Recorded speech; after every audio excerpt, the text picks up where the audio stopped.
When I was young, my grandparents lived in a very nice old country home just outside of town. It was the mid-1990s.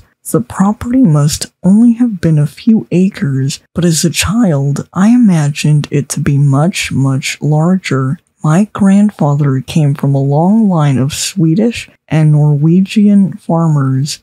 His own father was the first of our family born here in America. He would tell me stories and tales of the homeland passed on to him by his grandfather. The front lawn was perfectly manicured.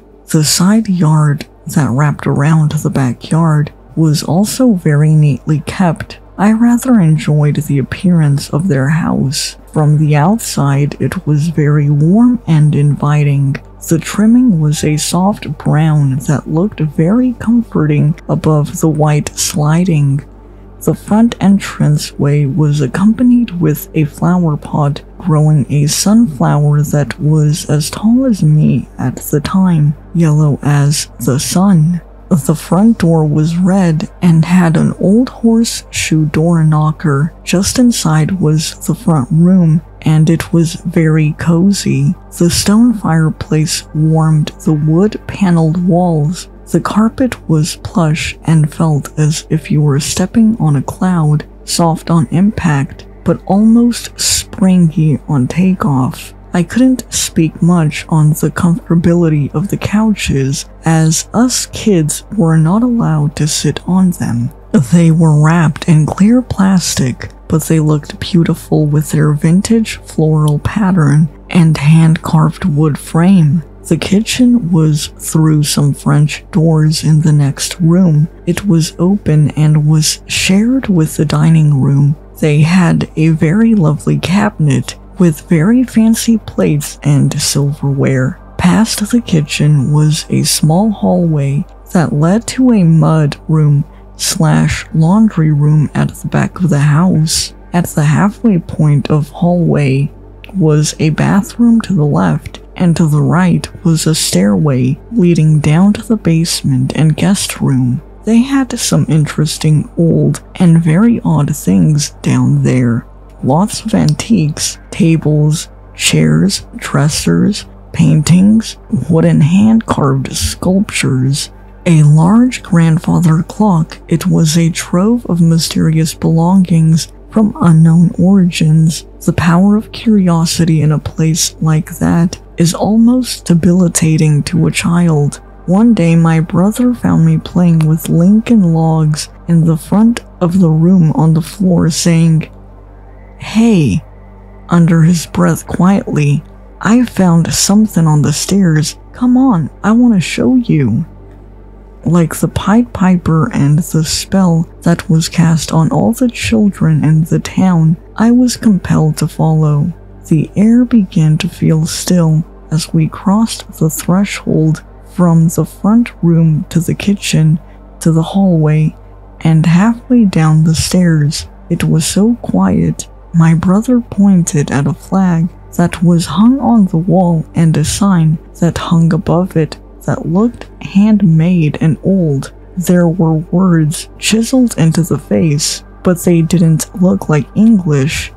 There were some letters and symbols that I didn't recognize. The flag was a red background with a sideways blue cross and had a white border around the cross. As I got older, I learned this was a Norwegian flag from the 1800s. My brother grabbed the bottom corners of the flag, lifting them up to reveal a small door not much bigger than myself. He looked at me and I stared back for a moment before he opened the door. A surge of cold, smelly, old, nasty air waffled out from the blackness inside. We both groaned in repulse, trying desperately not to vomit. Once we settled, my brother said, "Climb on in, let's check it out." As I reluctantly climbed in, I tried to let my eyes adjust to the darkness.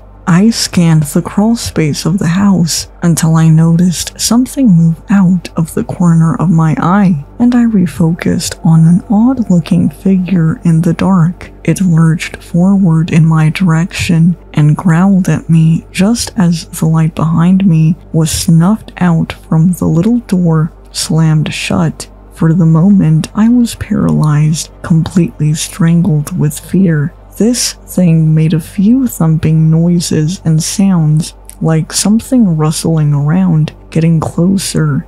In this moment, I regained functionality of my body and mind, and began banging and hitting on the door with every ounce of desperation.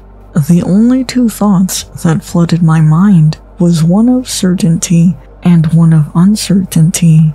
I was certain at this point that the sign above the door was a warning in a much older language of some unholy creature from some nightmare in this waking world. Do not enter. The uncertain thought was more of a question. Was this terrible blood-curdling scream that reverberated through my ears into my skull and rattling my soul coming from this unknown horror, or was it coming from me? Unfortunately, or fortunately, that is the end of the story. The rest of the event eludes me to this day. I had come to in my mother's arms as we were outside crossing the yard to leave, my brother in tow. I remember looking up at her worried face and then looking back over her shoulder to see the house. I noticed it was no longer daytime. I don't remember visiting them in that house after that. My family has been in possession of this house since the mid-19th century.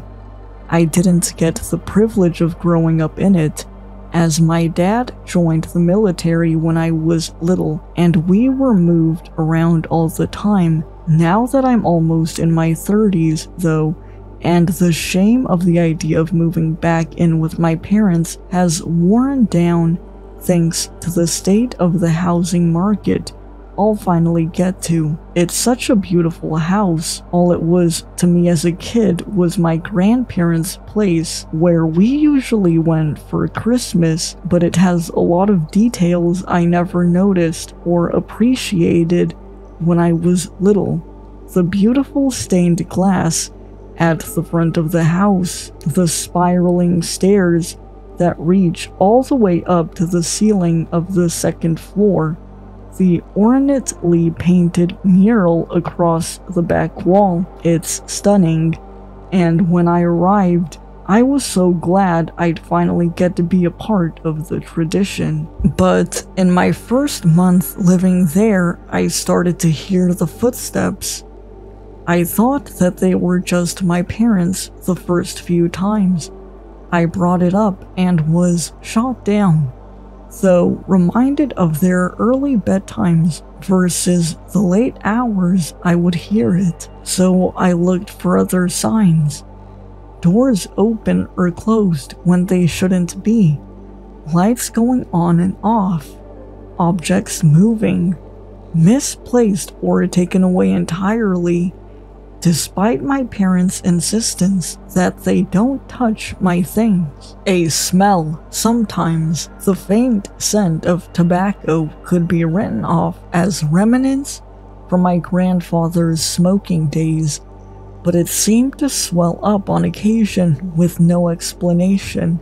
I could have sworn that one time I even saw smoke trailing out from the wall, but there was nothing in the room beyond it. My cat, Duck, seemed unsettled, time typically used gazing dramatically out windows, despite how much he'd cry and howl if I took him outside, had turned ill-spent. He stopped and stared at the walls, tail swishing as if he just saw a mouse to fail to catch.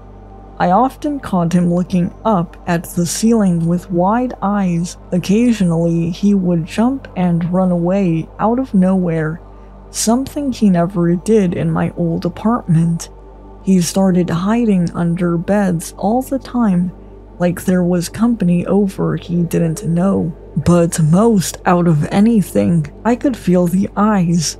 I knew I was being watched. Never for 1 second was there a doubt in my mind about that when I first registered it.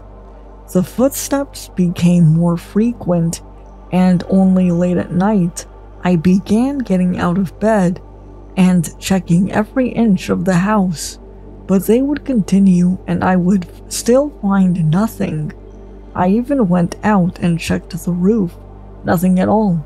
Still, looking outside did lead me to notice something. From the exterior, the way the roof is shaped suggests there's an attic. 2 main floors, both with high ceilings, but in some places inside, it looks like there's space missing. I asked my parents about it, since both of my grandparents have now passed, and they told me there was no attic. So I spent some time checking for myself, and yes, there didn't seem to be any doors leading up there, though I can't remember my explorations of the house as a child. It should be safe to say there really isn't one, that the missing space is just in my imagination. The more and more time I spent in that house, the longer I put up with the oddities, the more I was convinced there was an attic, and something happened in it.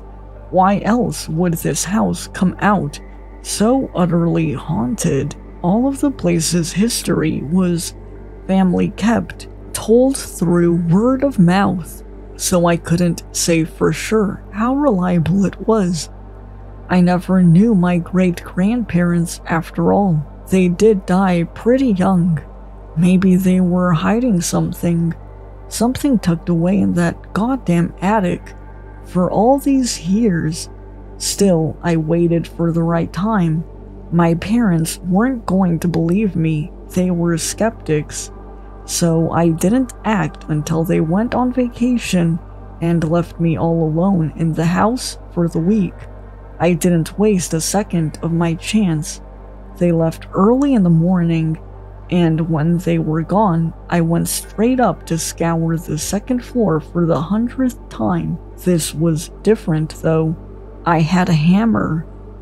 I crept up to the top of the stairs, reaching up and feeling around on the ceiling.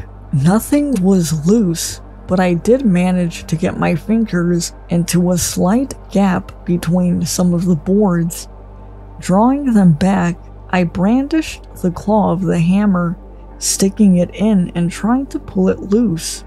With considerable effort and a verbal thrashing from Duck, who sat watching me, I managed to pry it askew, where I could reach in and pull it out the rest of the way. It wasn't enough for my head to fit through, but I could already see the real ceiling from down there. There was an attic. An absolutely atrocious stench hit my nostrils when I stood on my toes to try and peek through. It was bad enough to make me physically gag, whirling around and coughing, the taste of the smell off my tongue. Tuck immediately ran away to no surprise, skittering loudly back down the stairs. I didn't want him up there with the ghost anyway. When I lifted my head again, pinching my nose and wondering what exactly had gotten that bad up there, I was hit with a second thing, the floorboard. For the remaining few seconds, I was conscious. I stumbled, gripping onto the railing tightly. The only thought I could form before the shock got to me was how that was far too forceful to have fallen on its own. Pain was surging through me when I opened my eyes again, both at my head and through my arms. I quickly discovered why.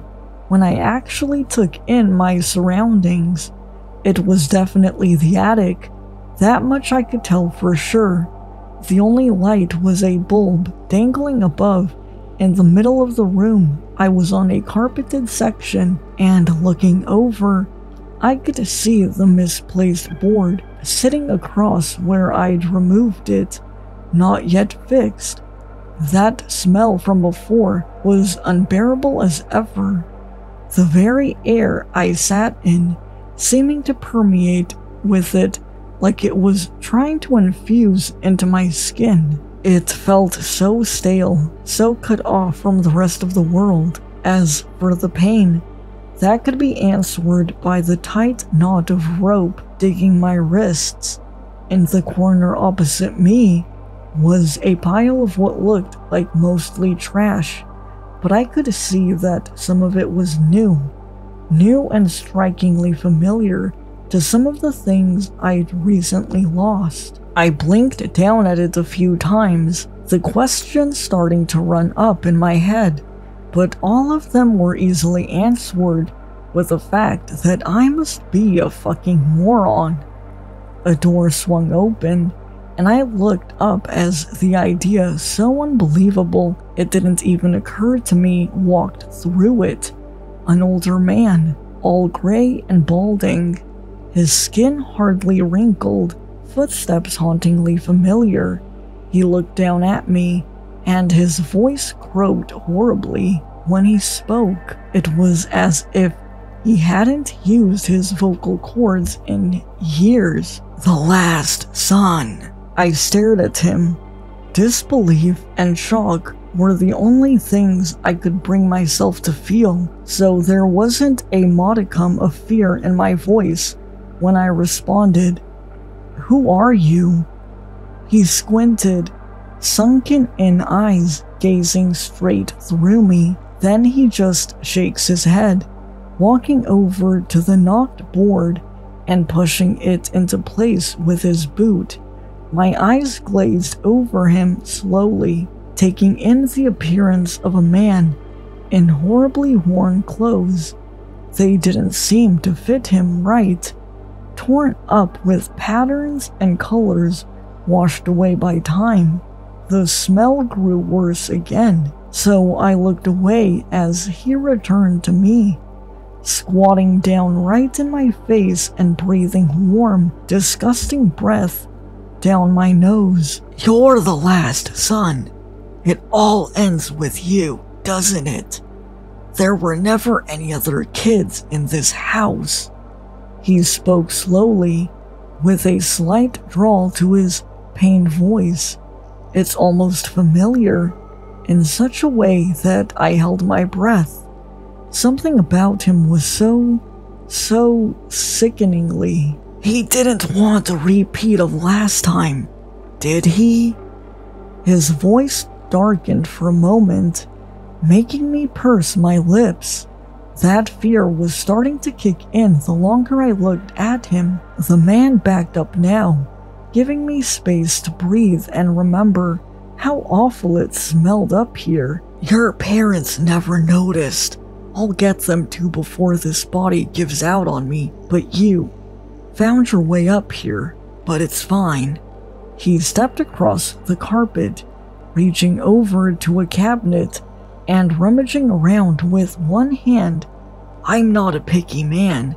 You learn to be real happy with what you got in a place like this." I held my breath as I watched him. The contents of the cabinet clinged around. The man eventually pulling out a knife, so rusty I could barely tell that's what it was. He walked back over to me, crouching down again and twirling it in his bony hand. "I've watched you people for a long time." His voice grew rough and dark again. "Your parents, Donovan and Martha, both only children as well. It's all dear old Alfred would allow in his house, now that I wasn't in the way." I inched back a little, at the very least, hoping to avoid the putrid breath on my skin for the time being, but he continued like he didn't notice or care. "Time got to him before I could. He never got to see revenge in my eyes on the face of his dear brother. for walling me up here, but you will, George. Someone must know of comeuppance, and someone must take responsibility, all for what was done to me." My breath hitched. In some twisted way, I had been right, but not right enough, and it was going to kill me. He raised the rusted knife, those sunken eyes boring into me horribly. I could see them now, eyes just like my grandfather's. Maybe it was out of love for my family, the family that I knew, not this strange man in front of me, but I got a spike of adrenaline as he started to bring the knife down. I flung myself forward, slamming my head into his throat as hard as I could, crying out in pain as Rust met my back at the same time. He made an awful sort of gasping, choking sound, falling back on his ass and giving me the time to scramble to my feet. It was a challenge when my hands were tied together, but I managed running past him and through that door. I was met with the skinniest hallways and staircases imaginable, and an absolute maze of them. I had to suck my breath in to try and squeeze my way down one, wondering how anyone could fit through these awkward crawl spaces, let alone someone with that man's height. I could hear him starting to recover up in the attic, though, so I pushed that thought out and hurried up. The walls on this side had tiny minuscule holes and gaps, ones I could peek through if I really stuck my face to them. The thought of his eyes on me sent a chill down my spine. I managed through the maze and found myself beneath a small trapdoor. It was a bit rough to get open, especially when my back hurt so badly to raise my tied-up arms, but I got it. Lifting it open, a rug keeping it hidden rolling aside as I found myself in the parlor. Dread sunk over me as I scrambled out, running to the kitchen to cut my bindings apart as best I could, trying not to consider the possibilities of what he'd been up to in our house too hard.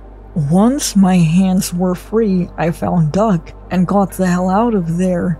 The whole time I could hear that man in the attic and in the walls. My great uncle, I guess he is. It makes no difference to me.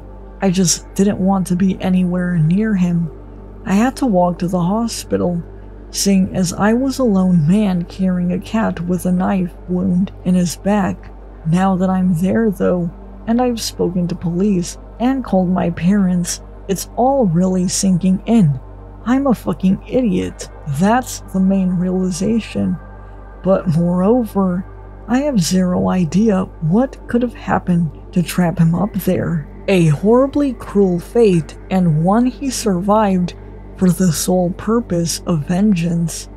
One I may never know the truth to. If he finds his way out before the police can get to him. I have tetanus, unsurprisingly, but I also still have my cat and my living parents. I doubt they know more than I do, but at least he didn't kill them first. That's all I can hang on to right now, and hang on I do.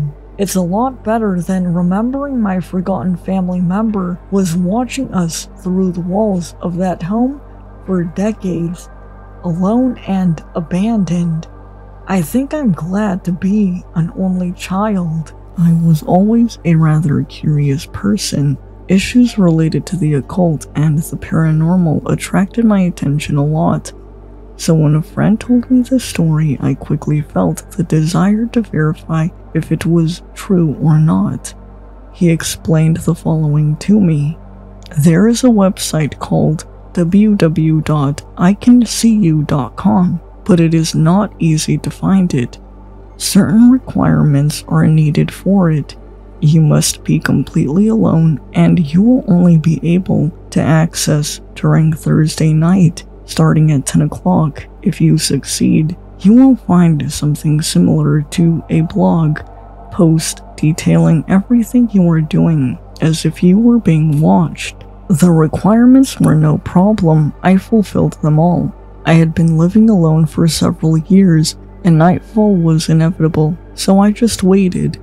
The week passed quickly, and in the blink of an eye, Thursday arrived. I was thinking all day about what I was going to do. I even searched for information on the internet, but I didn't find anything interesting beyond what I had already been told.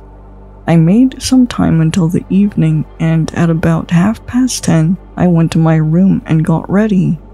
I followed all the instructions that were given to me. I turned off the lights, turned on the computer, and opened the browser. It took me 5 attempts to access the website, but finally, when I was giving up everything for lost, it started loading a page. The design was quite simple. A completely black background and no image. Sure enough, I could see an entry whose title was, "I Can See You." At that entrance, someone introduced himself in a way that, although it was somewhat disturbing, was quite cordial. "Good evening, dear visitor. I want you to know that I can see you." I was not quite convinced by what I was seeing. Of course, that feeling of disbelief and skepticism soon faded away. Another small paragraph appeared in the entry. "You don't believe me, do you? You have a pretty big window next to your desk." Somewhat surprised, I looked out the window, but I couldn't see anything out of the ordinary. I could see my car parked, a couple sitting on a bench, and a girl walking her dog. I'm not exaggerating when I say that I spent about 20 minutes looking out the window, but no matter how hard I searched, I couldn't find anything. There was no one who looked suspicious. My attention turned back to the blog, which added another text. If I were in your situation, I wouldn't waste time looking out the window. Have you locked all the doors properly? And what about the windows? I know it's summer and it's hot, but do you think it's safe to have the dining room window open in your situation? I quickly left my room and headed to the dining room. Sure enough, the window was open. I closed it. I pulled the latch on the front door. I was so scared that I decided to pick up a knife. I went back into the room. This time I closed the door, and to feel safer, I lowered the blind. A new message appeared. "I don't think that knife will be of any use to you." I was starting to get tired. What I felt was a mixture of fear and anger. I came up to the monitor and shouted, "Fuck you!" I set out to close the page, but it was impossible for me.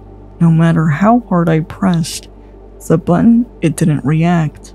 I tried to leave the page, but neither the mouse nor the keyboard would respond. Come on, don't go so fast. The fun hasn't started yet. Desperate, I opted for the simplest measure, disconnecting the computer from the current.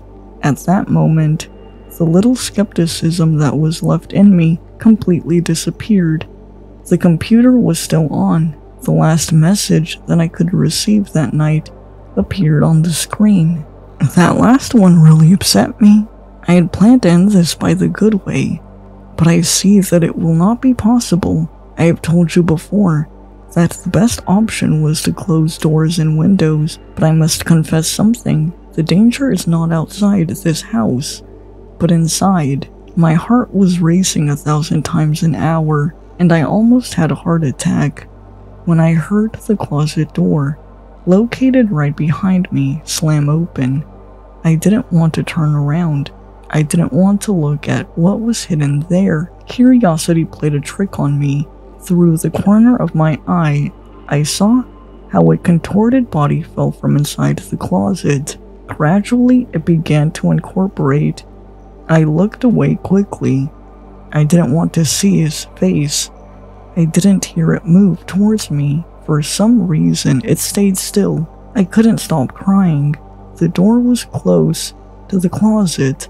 If I wanted to get out, I had to go through her side. A harsh voice said to me, "You're not going to try." Every hair on my body stood up. That thing had read my mind. I decided to take a chance. I opted to turn around and run out the door. This was my biggest mistake. When I turned around, it was just inches away from me, staring at me. How could it move so fast? His face, damn it. His face still gives me nightmares to this day. I don't really remember what happened next.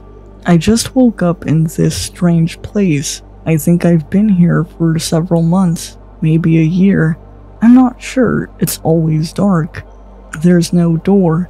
There's no walls either, just this damn infinite darkness. I never get visitors, but that doesn't mean I can't communicate with the outside world. You see, in this strange place, there is nothing except a computer. Sometimes, with a little luck, I can talk to some other user who manages to contact me. I want you to know that I can see you.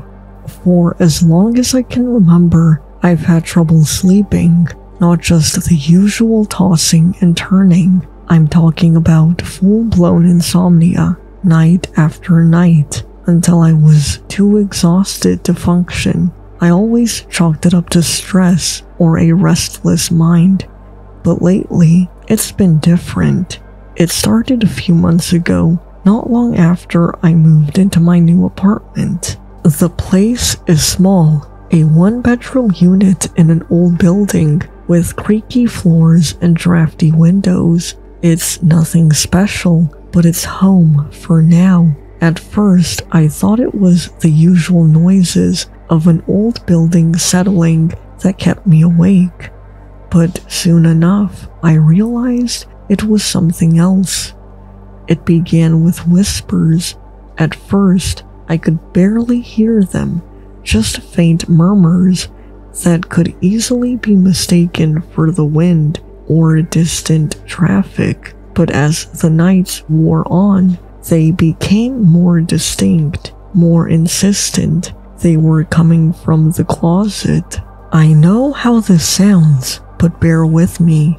I tried to ignore it, to convince myself it was all in my head, but then I started seeing things. Shadows moving where there shouldn't be any. Flickers of light that vanished as soon as I focused on them. The whispers grew louder, forming words, sentences that made my blood run cold.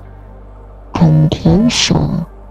Every night, the same thing. I would lie in bed, staring at the closed closet door, too afraid to move. The whispers filled the room, echoing in my head until I thought I might go mad. I couldn't sleep, couldn't think. I started to dread the approach of nightfall, knowing what awaited me in the dark. One night, driven by a mix of fear and desperation, I decided to confront whatever it was. I grabbed my phone for a flashlight and crept towards the closet, my heart hammering in my chest. The whispers grew louder, more excited. Come closer. My hand shook as I reached for the doorknob. I turned it slowly, the creak of the hinges sending a shiver down my spine. I shone the light into the closet, expecting to see nothing but clothes and old boxes, but there was something there. A figure standing in the back of the closet, its form barely visible in the dim light. I could make out a face, pale, with hollow eyes that seemed to bore into my soul. The whisper stopped, replaced by a deafening silence. I wanted to scream, to run, but I couldn't move. The figure stepped forward, its movement slow and deliberate. As it emerged from the shadows, I saw its full form, a gaunt, almost skeletal man with skin so thin it looked like it might tear. His eyes were black pits, voids that seemed to suck in all the light. His mouth twisted into a grotesque grin revealing rows of sharp, uneven teeth. The smell of decay wafted from him, a sickly sweet odor that made me gag. His limbs were unnaturally long, joints bending at odd angles as he reached out towards me. His fingers were like claws, tipped with yellowed nails that scraped against the closet door frame. His movements were jerky, almost insect-like, as if his body was not used to being inhabited. Come closer. The words oozed from his mouth, a guttural rasping hiss that seemed to vibrate through the very air. I stumbled back, dropping my phone. The light went out, plunging the room into darkness. I scrambled to my feet and ran, slamming the bedroom door behind me. I could hear the whispers again, now coming from just outside the door. Come closer. I didn't sleep at all that night. I sat in the corner of the room, clutching a kitchen knife, waiting for dawn. When the first light of morning filtered through the window, the whispers stopped. The apartment was silent, but I knew it wasn't over. I've tried everything, sleeping with the lights on, moving furniture in front of the closet, even staying at a friend's place for a few nights, but the whispers follow me wherever I go. I see the man in every shadow, hear his voice in every silence. I don't know how much longer I can take this. I'm barely sleeping, barely functioning. I'm scared that one night I'll be too tired to resist, too weak to fight back. I'm scared that the next time I open the closet, he'll be waiting for me, and there'll be nowhere left to run. If you're reading this, take my advice. Don't ignore the whispers, don't open the closet door, and whatever you do, don't let him in. I'm posting this as a warning. If you start hearing whispers at night, don't stay. Get out while you can, before it's too late. Because once he's seen you, once he's chosen you, there's no escape. He's real, and you're his next victim. In a small Kentucky town in the year 1972, a group of 6 friends were going on a weekend camping trip. Little did they know this trip would lead them to the edges of a very mysterious forest. As they set up camp, strange things began to happen. The fire flickered unnaturally, and the wind sounded like eerie whispers as they settled into the campsite. As the sun was setting, the friends noticed an abandoned cabin close to the campsite. They decided to explore it. The cabin was overrun with weeds, trees, and all sorts of vegetation that the cabin was practically hidden to the human eye. When the friends walked in, they saw an old, creaky rocking chair sitting by the fireplace, covered in dust and cobwebs. It seemed as if the chair had its own story to tell. As they explored more, the friends discovered old family photos on the walls, showing a happy family of 4 used to live there. The dad, a rugged logger, stood tall in the pictures, surrounded by his loved ones. The friends all walked into a separate room. In that room, on a desk, was a journal detailing the logger's long hours chopping down trees in the forest. There was mention of a mysterious witch that was meant to be avoided in that forest, and words wrote of strange occurrences and warnings to stay away from the witch's domain. The friends shuddered as they read about the witch with bright blue eyes who had a sinister desire for the logger's children and wife. The logger's journal described his desperate attempts to protect his family from the witch's dark intentions. The friends continued reading, eager to uncover how the logger outsmarted the witch. As they kept reading, they discovered a hidden trapdoor under a rug in the cabin. Although the trapdoor was locked and the friends couldn't get in, the friends' curiosity piqued as they pondered the strange trapdoor. Perhaps it led to a hidden passage where the logger stored items to fend off the witch's evil intentions. The friends' anticipation grew as they imagined the possibilities hidden beneath the trapdoor. They envisioned a cache of enchanted weapons and protective amulets, carefully crafted by the logger to shield his family from the witch's dark magic. The friends all then playfully chuckled at the thought of there even being a witch. The friends decided they had enough of the cabin and decided to go back to the campsite to relax by the campfire. They were all exchanging stories and laughing about past memories they shared together growing up, when suddenly they hear a faint eerie cackle in the distance. The sound sent shivers down their spines, exchanging nervous glances at each other as they realize the witch's laughter is growing closer, filling the night with a sense of foreboding.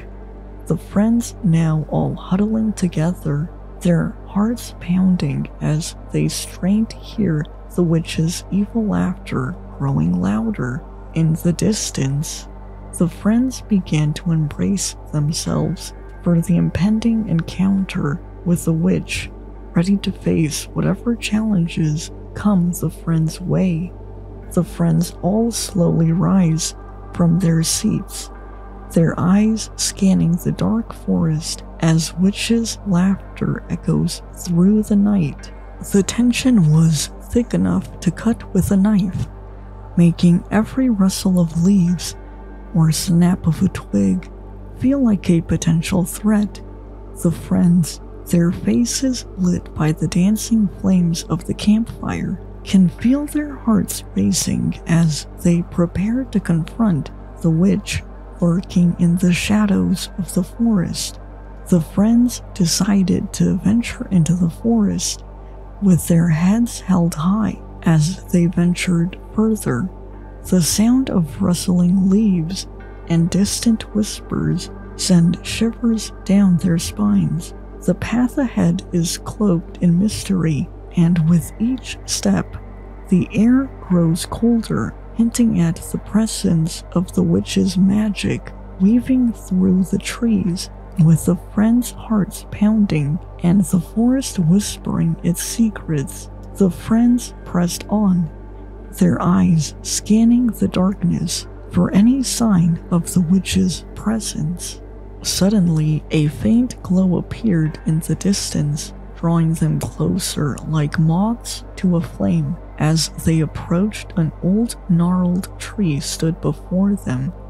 The branches twisted into abnormal shapes. As they stood before the ancient tree, a soft ethereal glow emanates from its gnarled branches, casting a mesmerizing light that dances in the shadows.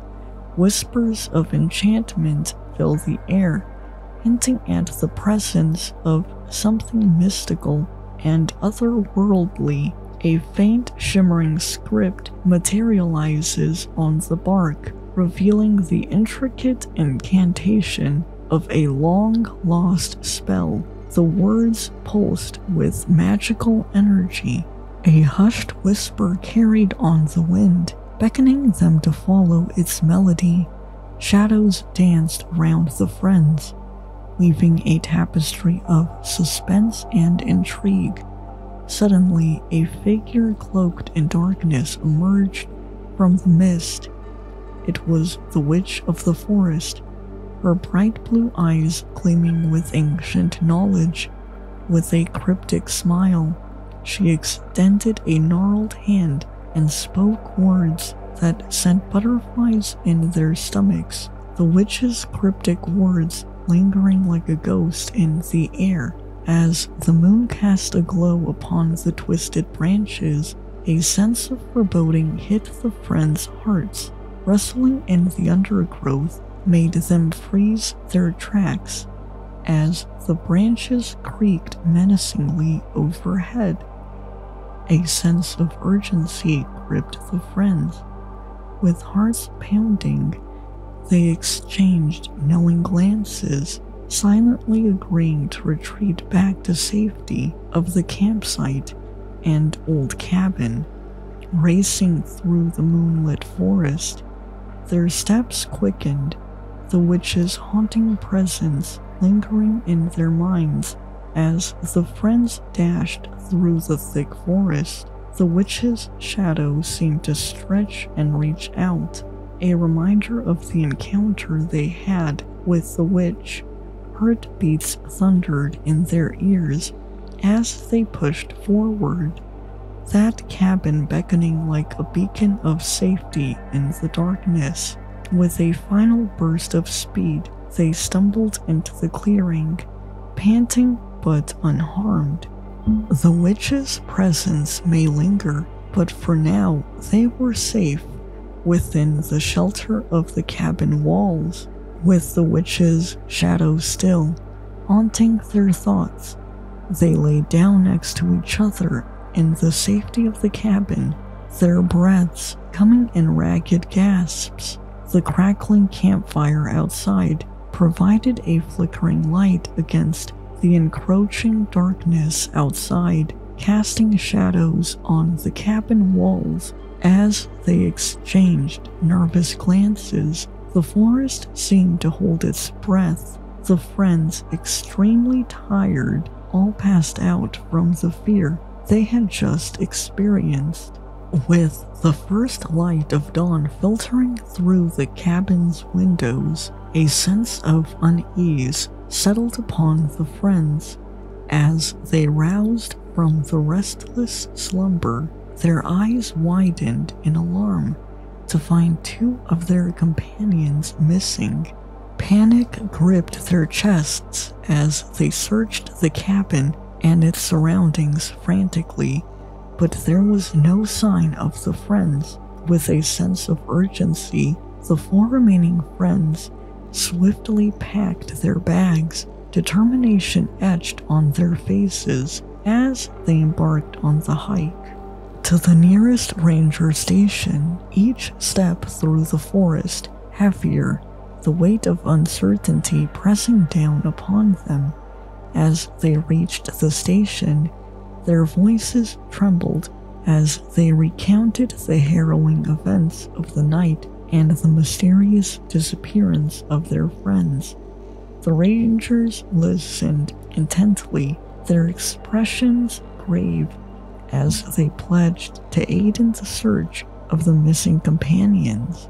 Hope mingled with fear within the friends as they awaited news of the unfolding search and fate of those who had vanished into the whispering shadows of those woods. The rangers combed through the forest. Their efforts yielded no trace of the missing friends, except for two hats. The discovery of the hats only deepened the mystery shrouding the disappearance, leaving the friends with a lingering sense of dread and unanswered questions. Despite the thorough search by the rangers, the forest seemed to hold its secrets close. The hats stood as silent witnesses to a puzzle unsolved, a haunting reminder of the friends lost to the enigmatic whispers of that forest.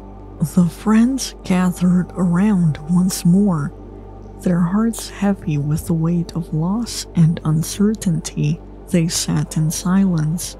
The wind whispered through the trees, carrying echoes of the unknown fate that had befallen their companions. Despite the darkness looming around them, a glimmer of resolve sparkles in their eyes, a silent promise to remember their friends and the bond that had united them in the face of darkness. And so, the tale of the friends lost in the forest faded into legend, a haunting reminder of the mysteries that lurk beyond the edge of the known world. Hello Reddit, my name is Adam. I'm 18 and a senior in high school. Recently, I've been asking my aunt Brandy about what colleges I should attend. She's a family law attorney, and for reasons I won't get into here, I would like to do the same thing. Brandy and I usually text or call, so I was a bit confused when a letter from her appeared in an envelope addressed from Vanderbilt. I am posting this here because I don't know where else to go. I'm not sure what this means for my family or friends, but as soon as I get my diploma, I'm leaving this town. The letter begins here. I didn't deserve what happened to me. I know, that's a bit egotistical, but really, I wouldn't wish it on anybody.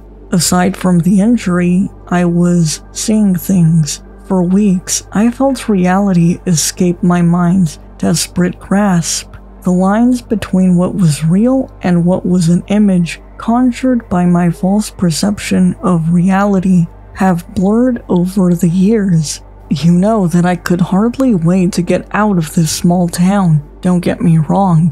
Hollowville is a cute little dot on the map I had assumed was worth visiting, but at this point, I had been living there for 17 years. I was beyond ready to go. I didn't have dreams. I had plans. I was gonna graduate as the valedictorian out of 72 students. Then I'd go to Harvard and study law. Once I had enough money, I planned on moving my family out to Massachusetts with me. This all happened in 1998, so you'd think I wouldn't remember any minute details, but I can still feel the saw's jagged edges going through my skin and the vibrations proliferating in my entire body as the metal hit my bones. It was the summer after my senior year. I had already gotten accepted into Harvard, and I was just trying to save up as much money as I could. Even then, renting an apartment out of state was a huge hassle, aside from babysitting, walking dogs, and mowing lawns. I had a steady job as a host in the only restaurant in town, Timberwolf Lodge. "Heather, can you seat this next family?" I asked the curly-haired blonde girl. She raised an eyebrow, chewing her gum behind the counter. "Why can't you?" There was spite in her voice. I would have been mad if she hadn't already been covering the only other host, Nicole's shift. None of us wanted to be there, but working was the only way to get through life. At this point, I had already begun to remove my apron, relying on the off chance that Heather wasn't already fed up with the nagging customers of the evening. I'm off in 2 minutes. My birthday party is in an hour." "It's your birthday?" Heather stood up.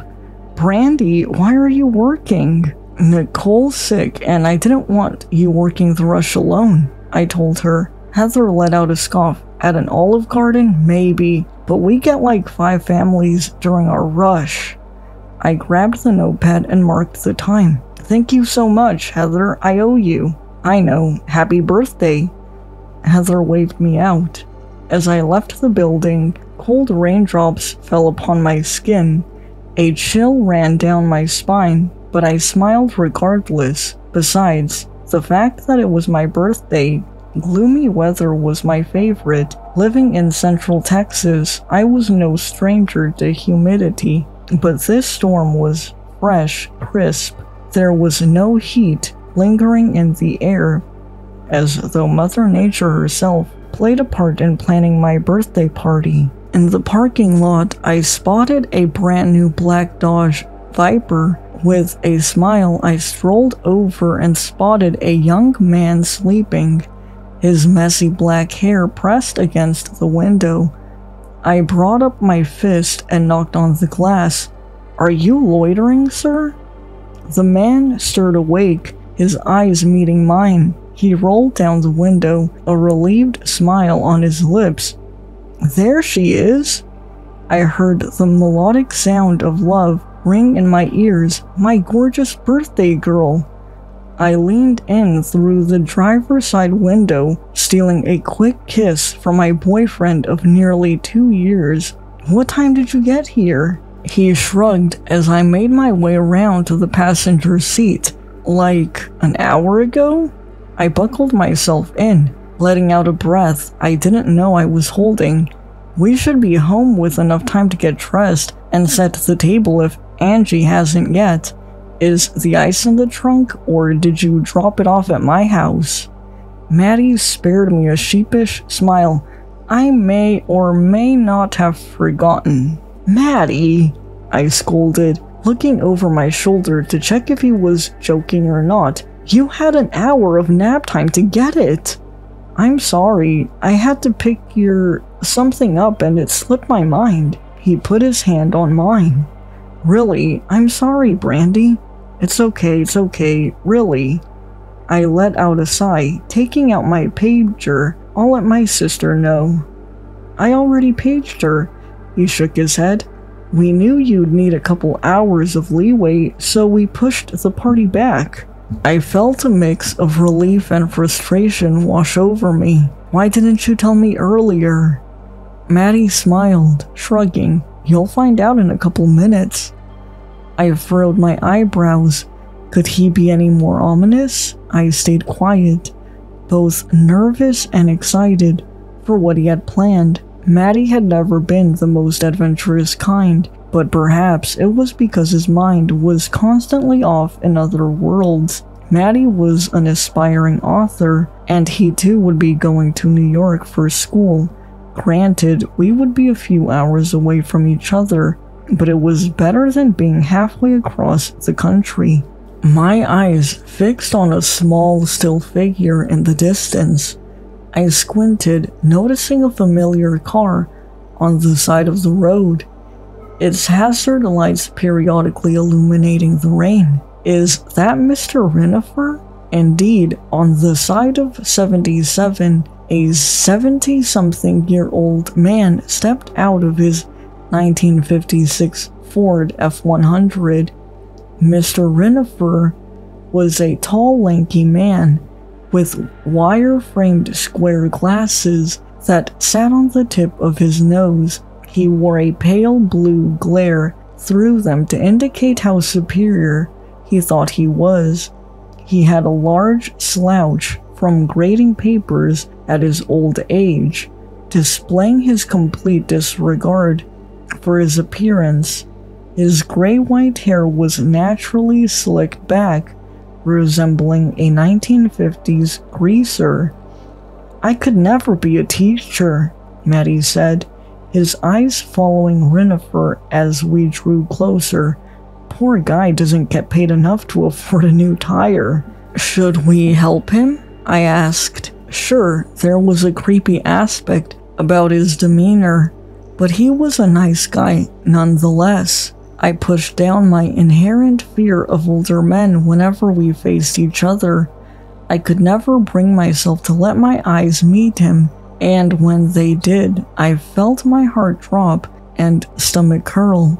Despite his appearance, Renifer was a great teacher. Without him, I wouldn't have passed AP Biology. Maddie paused for a moment, slowing the car down against his better judgment. "Damn it. Hey, Mr. Renifer," he cheerfully chirped as he rolled down the passenger side window. Need some help? Matthew, Renifer greeted in a way that displayed his hidden embarrassment. He cleared his throat. I think I'll be okay. Are you sure? I asked him. Wouldn't you want to wait out the rain? Renifer was a stubborn old man, but surely he wouldn't risk his safety for his pride. I'll be okay, Brandy. The rain is on my side. You'll find out why at the center of the earth. Okay. Maddie nodded. Bye, Mr. Renifer. I just smiled and waved, rolling up my window.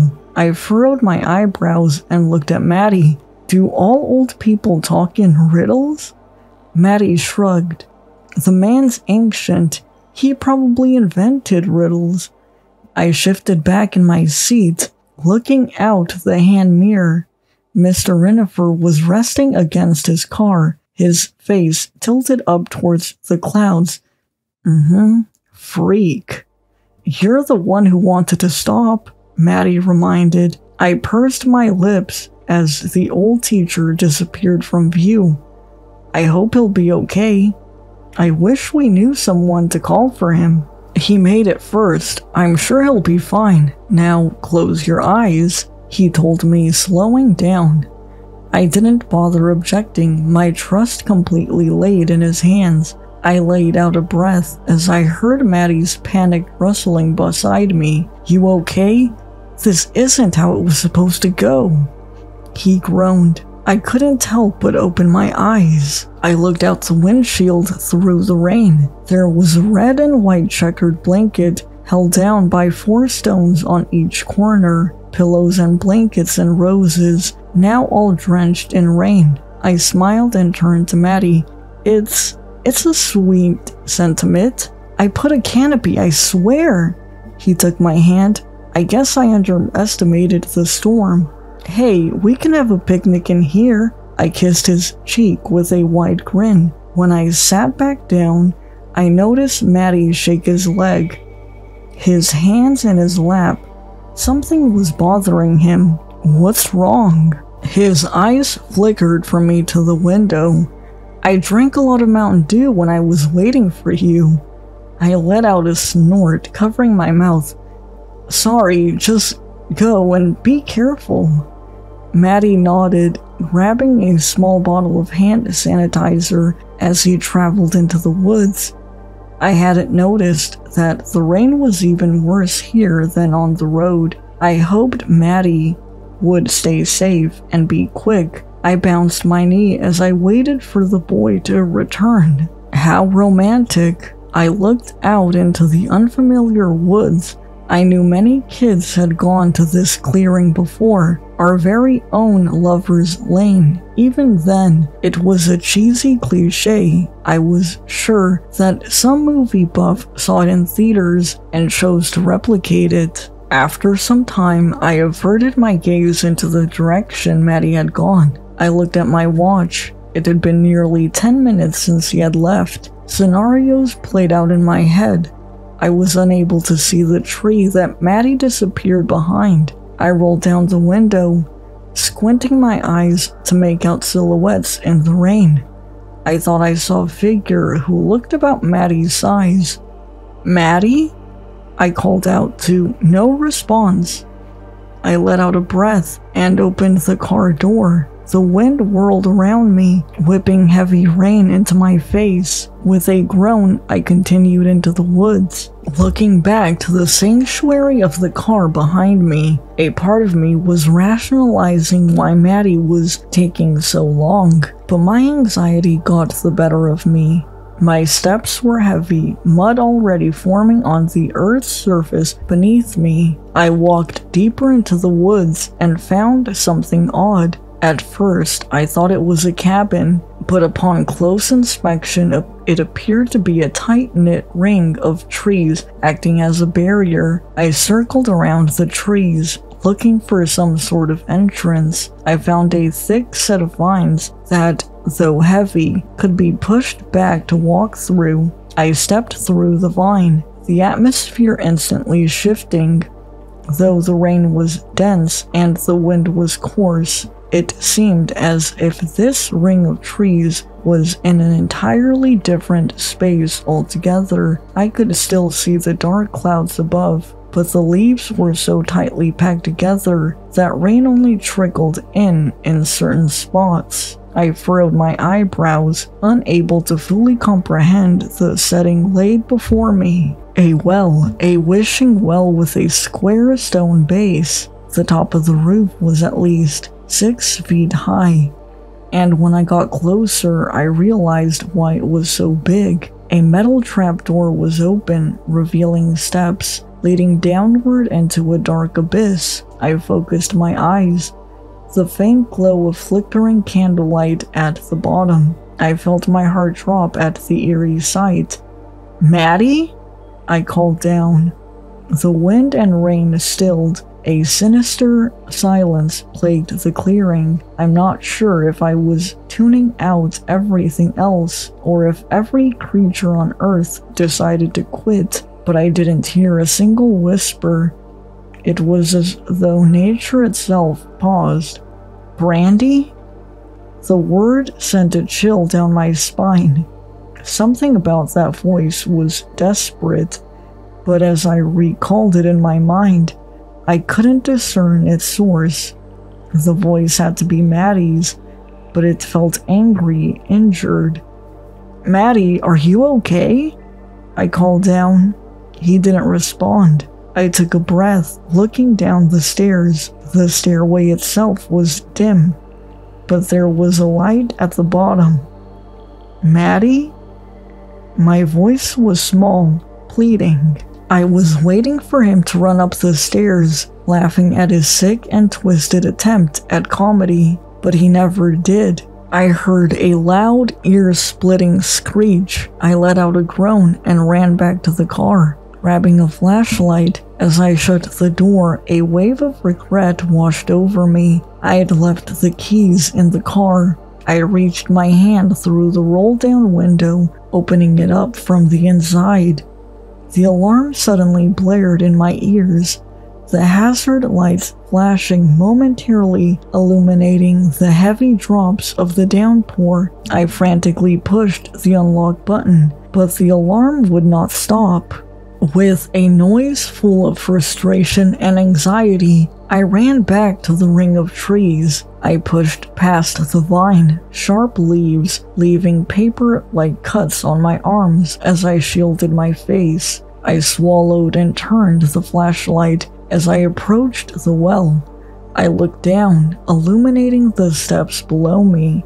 The stairs were made entirely of stone, its creators not bothering to smooth the jagged edges down.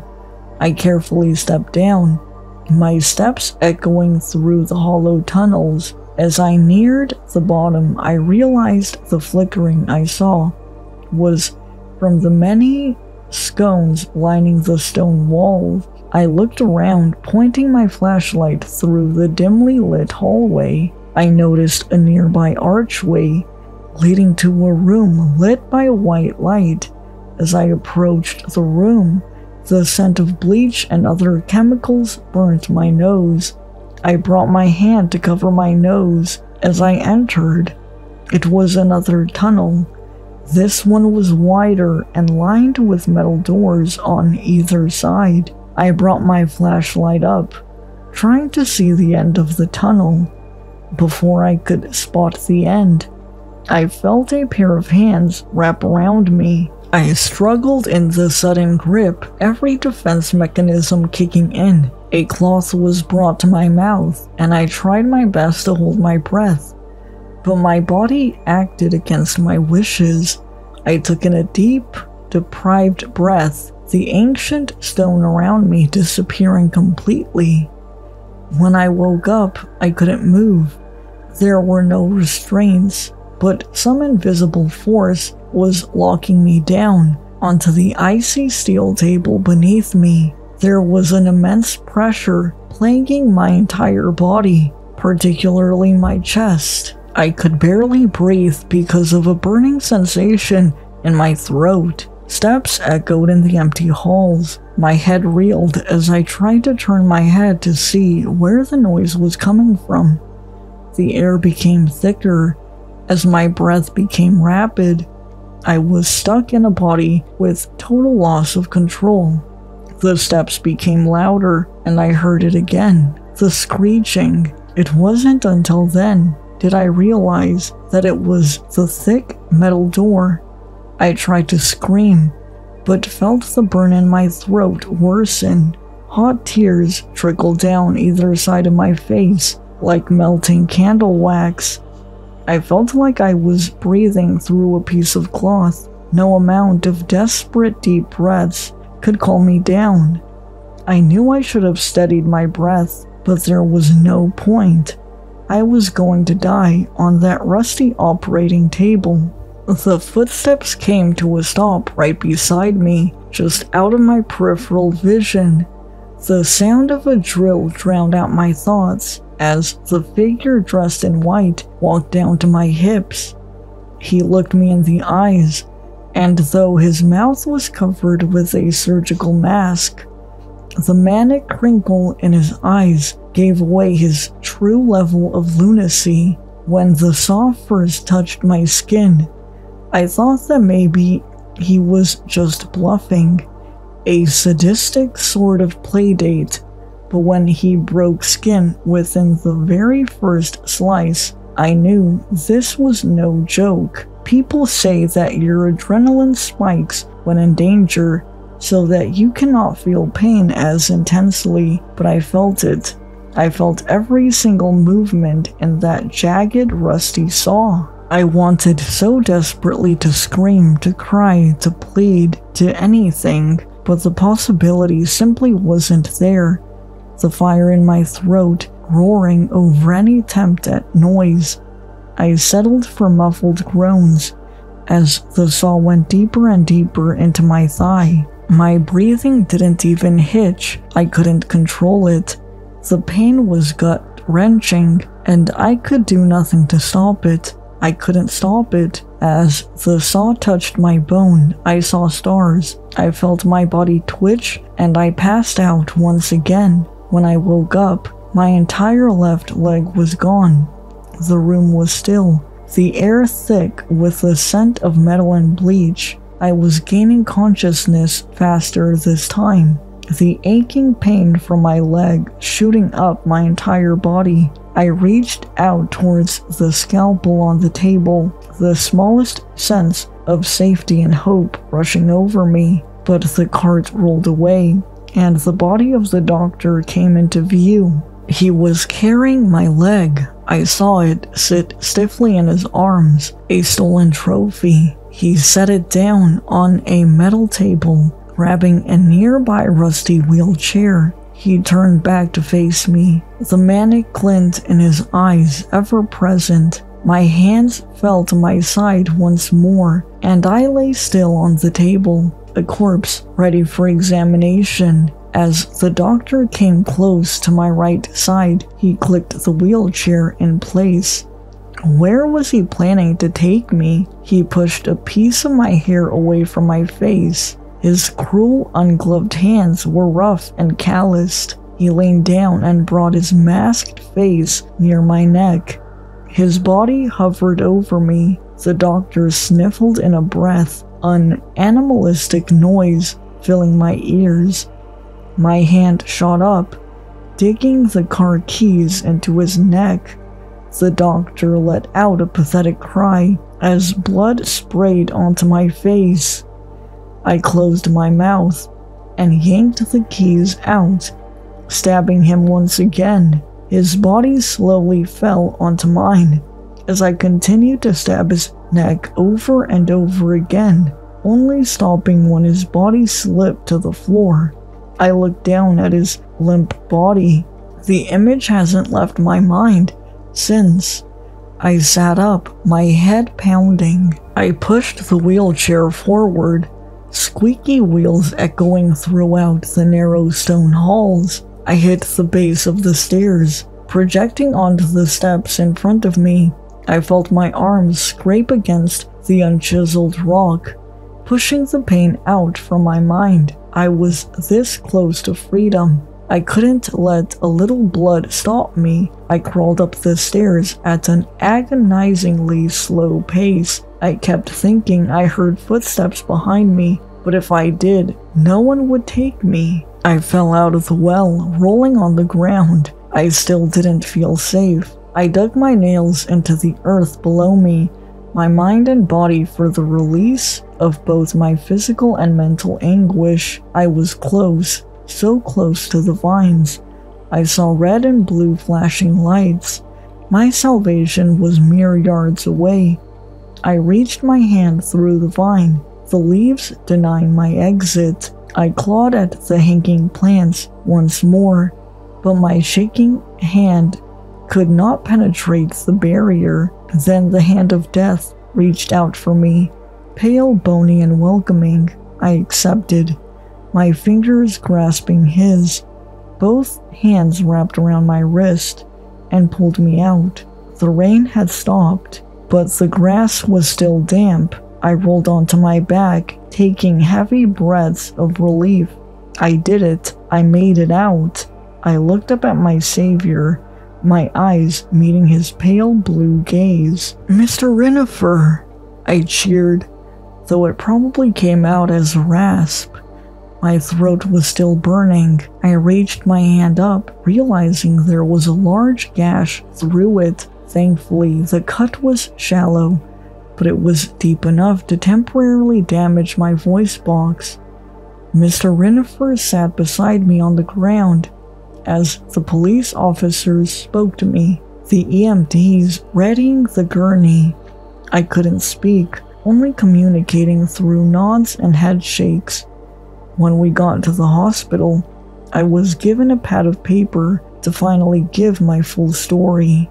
The police told me it was all a hallucination. They said that yes, there was a staircase in the well, but it was abandoned long ago. Apparently, I slipped and hit my head and passed out. During the fall, my thighs scraped against a rusty barrel, and they had to amputate my leg due to infection. The hospital even had the paperwork to prove it. Stewing chemicals created a biohazardous gas that induced hallucinations. That alone was strange, but what they told me about Maddie sealed my suspicions. Matthew Boyd's body was found floating in the river with blunt force trauma to his head. Sheriff Shaw told me, his hat in his hands, "We're sorry for your loss." Blunt force trauma? I repeated, not sure if he was being serious. Who hit him? We think he went to the river to relieve himself, as you told us. Then he slipped, hit his head, and fell. Are you fucking kidding me? I questioned, anger seeping through my broken body. You gave us both the same cover story? Attacked by a pack of wolves is more believable than two perfectly balanced teens slipping and hitting their heads enough to at least pass out. Shaw stood up straight, placing his hat back onto his prematurely balding head. You're still in shock. No fucking duh. I didn't speak to anyone else after that, not even my family. I don't know what he was covering up, or who he was covering up for, but I got the hell out of that town the next week. And you should too, Adam. Luckily, you don't have any siblings. I suggest that you lay low until you graduate. As soon as that diploma's in your hand, you get far, far away from there. My name's Jess. I'm 32, and at the time of this story, worked a boring office job and had always considered myself a normal city dweller. But last year, everything changed, and my life hasn't been the same since. This is the story of the night I killed my stalker. It was Tuesday? Yeah, it was a rainy Tuesday evening, just like any other spring day in the Pacific Northwest. I was headed home after a long day at work, eager to relax with a hot cup of tea and continue binge watching Queer Eye on Netflix. As I left the office, the rain was already soaking through my jacket, making me shiver. Great day to forget my umbrella, I thought to myself. Unsurprisingly, this wasn't in the forecast for today. Yeah, partly cloudy my ass, I said in disgust. As I walked down the street, I noticed him, a man standing across the road, partially obscured by the shadows of a flickering street lamp. He was tall, with unkempt hair and a dark coat. He wore a medical mask, which made it hard to see his face, but what caught my attention was his phone pointed directly at me. He appeared to be taking a video of me. What the fuck? I muttered to myself. At first, I brushed it off as just being another cracked out homeless person. This is Seattle after all. I quickened my pace, eager to get out of the rain and away from his unsettling gaze. Yet, as I walked, the feeling of being watched persisted, a cold knot forming in my stomach. I glanced back. He was still there, unmoving, his phone still pointed in my direction. My heartbeat quickened.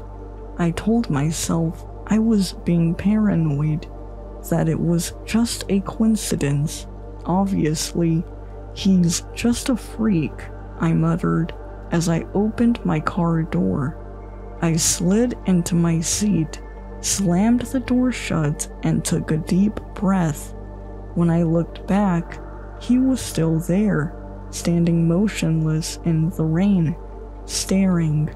Yeah, fucking weirdo, I whispered to myself. The knot in my stomach tightened as I started the car. I made sure to flip him off as I drove through the gutter, splashing rainwater onto him. The satisfaction was brief, though.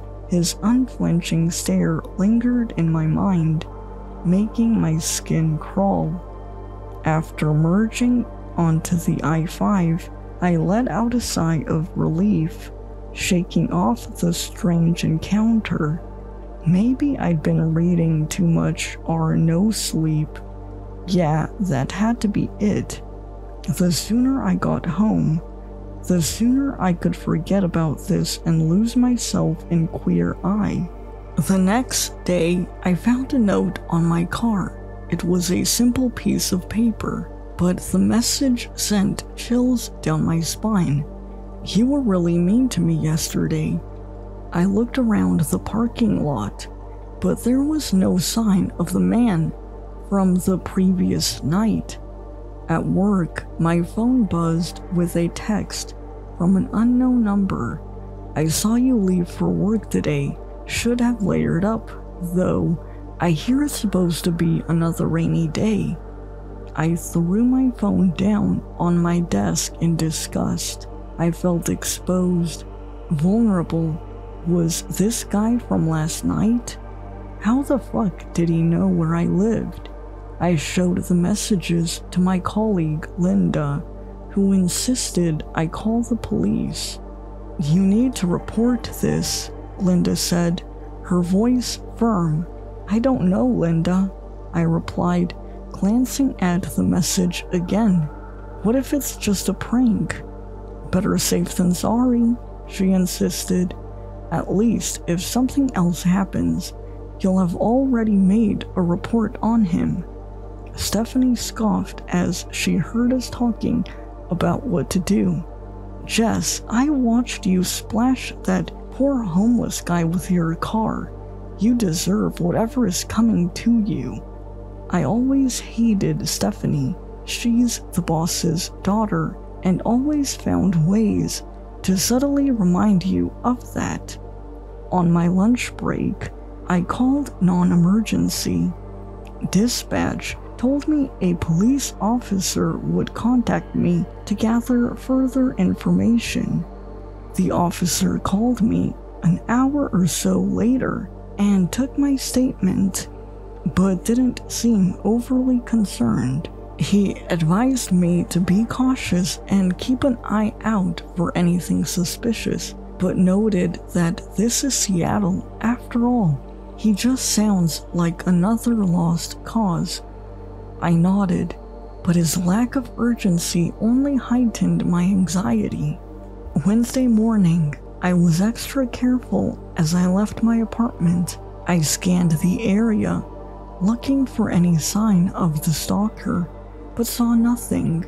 I thought maybe he had given up, or hopefully got hit by a bus. But as I pulled into the parking lot at work, my stomach dropped. There he was again, standing in the lobby, talking with the security officer.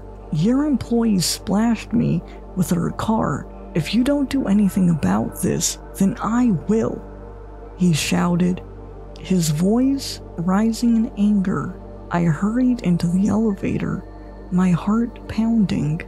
Thankfully, he had his back to me and didn't see me come in. The doors closed, and I let out a shaky breath, trying to calm myself. When I reached my floor, I quickly made my way to my office, avoiding eye contact with anyone. As I settled into my chair, I got a Teams notification from my friend Linda. "You okay? You look like you've seen a ghost." I glanced at the lobby security feed on my computer screen. He was still there, arguing with the security officer, his masked face a disturbing reminder of last night's encounter. I texted back, "Just a weirdo I ran into last night. Hopefully security will handle it." But as I tried to focus on my work, I couldn't shake the feeling that this was far from over. My mind raced with thoughts of what he might do next and how I could protect myself. The sense of dread lingered, a dark cloud over my day. That evening, as I drove home, I constantly checked my mirrors, half expecting to see him following me. I arrived home without incident, but the unease stayed with me. I didn't sleep that night. Every noise outside made me jump. Every shadow seemed to move. By morning, I was a wreck. I decided to work from home, keeping the doors locked and curtains drawn. My phone buzzed again with another message. "You can't hide forever." My hands trembled as I read the message, the words blurring through my tears of fear and frustration. I texted Linda, "He's texting me now, I don't know what to do." Linda replied almost immediately, "Call the police, now. Do you want me to come over?" I hesitated. I didn't want to drag her into this mess, but I was terrified. "Yes, please," I typed back, my fingers shaking. Minutes felt like hours until Linda arrived. When she finally knocked on my door, I almost collapsed into her arms. She helped me call the police, who arrived and took a statement. But there was little they could do with just a text and no clear threats. As the officers left, Linda and I tried to brainstorm what to do next. "Change your number? Stay somewhere else for a while?" she suggested. I nodded, my mind racing. Maybe I should get some security cameras too, and an alarm system. Linda stayed with me that night, but even with her there, sleep was elusive. The feeling of being watched, of being hunted, wouldn't leave me. The next morning, another text arrived. "Nice friend you have. It won't help." Panic surged through me. How did he know Linda was here? I showed her the message, and her face paled. "This is getting too creepy," she said. "You should get out of here. Come stay with me for a few days." We packed a bag for me, and Linda insisted I stay with her for a while. As we left, I couldn't help but glance around, half expecting to see him lurking in the shadows. The dread was now a constant companion, whispering fears into my ear. Linda's place has a security system with cameras and an alarm. She let me download the app and log into the system so I could watch it for comfort. It felt a bit safer, but I knew it was only temporary. I was finally dozing off when my phone buzzed again. "Running won't save you." I jumped as I hurriedly checked the security camera feed. He was standing in her driveway. My breath caught in my throat. Linda looked at me with wide eyes, and then we bolted out the front door to confront him. In that brief moment, he had already disappeared. As we sat down to call the police, yet again, fear and frustration welled up inside me. Linda dialed the number while I scanned the cameras, hoping for any sign of him. The operator assured us that officers were on their way, but it felt like an eternity before they arrived. The police did a thorough search of the property, but there was no trace of him. The officers took our statements and promised to increase patrols in the area. It was little consolation. "Why is he doing this?" I whispered, more to myself than to Linda. Linda shook her head, her expression of a mix of anger and worry. "We need to figure out who he is and why he's targeting you. This can't go on." In a moment of clarity, I decided to confront him. I couldn't live in fear anymore. I called my friend Mark. Mark's a big guy with a protective streak and has been my knight in shining armor in the past with creepy ex-boyfriends, and that one time a rat got into my garage. When he arrived, we hatched a plan. I'd lure the stalker out, and Mark would handle the rest. "I don't like this, Jess. He seems like a loose cannon," Mark said, his brow furrowed. "But I'll be right there, just be careful." That evening, I drove around the block, my heart in my throat, and there he was, standing at the end of my street. I stopped and waited. "Leave her alone," Mark growled. The man hesitated, then lunged at Mark with a fury I had never seen. The two men grappled, but before it could escalate further, the stalker backed up and pulled a fucking machete out of his pants. I screamed and yanked Mark back, and we quickly got into my car, causing the stalker to flee into the night. Mark, visibly shaken at this point, exclaimed, "Who the fuck is this guy? Why is he targeting you?" I explained to Mark what I did to the guy earlier in the week, but thought he was harmless. This is Seattle, after all, repeating what the first police officer left me with over the phone. "No, clearly this guy is crazy and dangerous. We need to get you somewhere safe and call the police," Mark said. "Mark, I've called the police so many times. Seattle police are just fucking useless these days, ever since the defund the police movement," I quipped back. Mark sighed in agreement. "Okay, but you're coming to my place, so I can keep you safe until this guy either gives up or the police finally do something? At Mark's place, I called the police again, and they arrived quickly.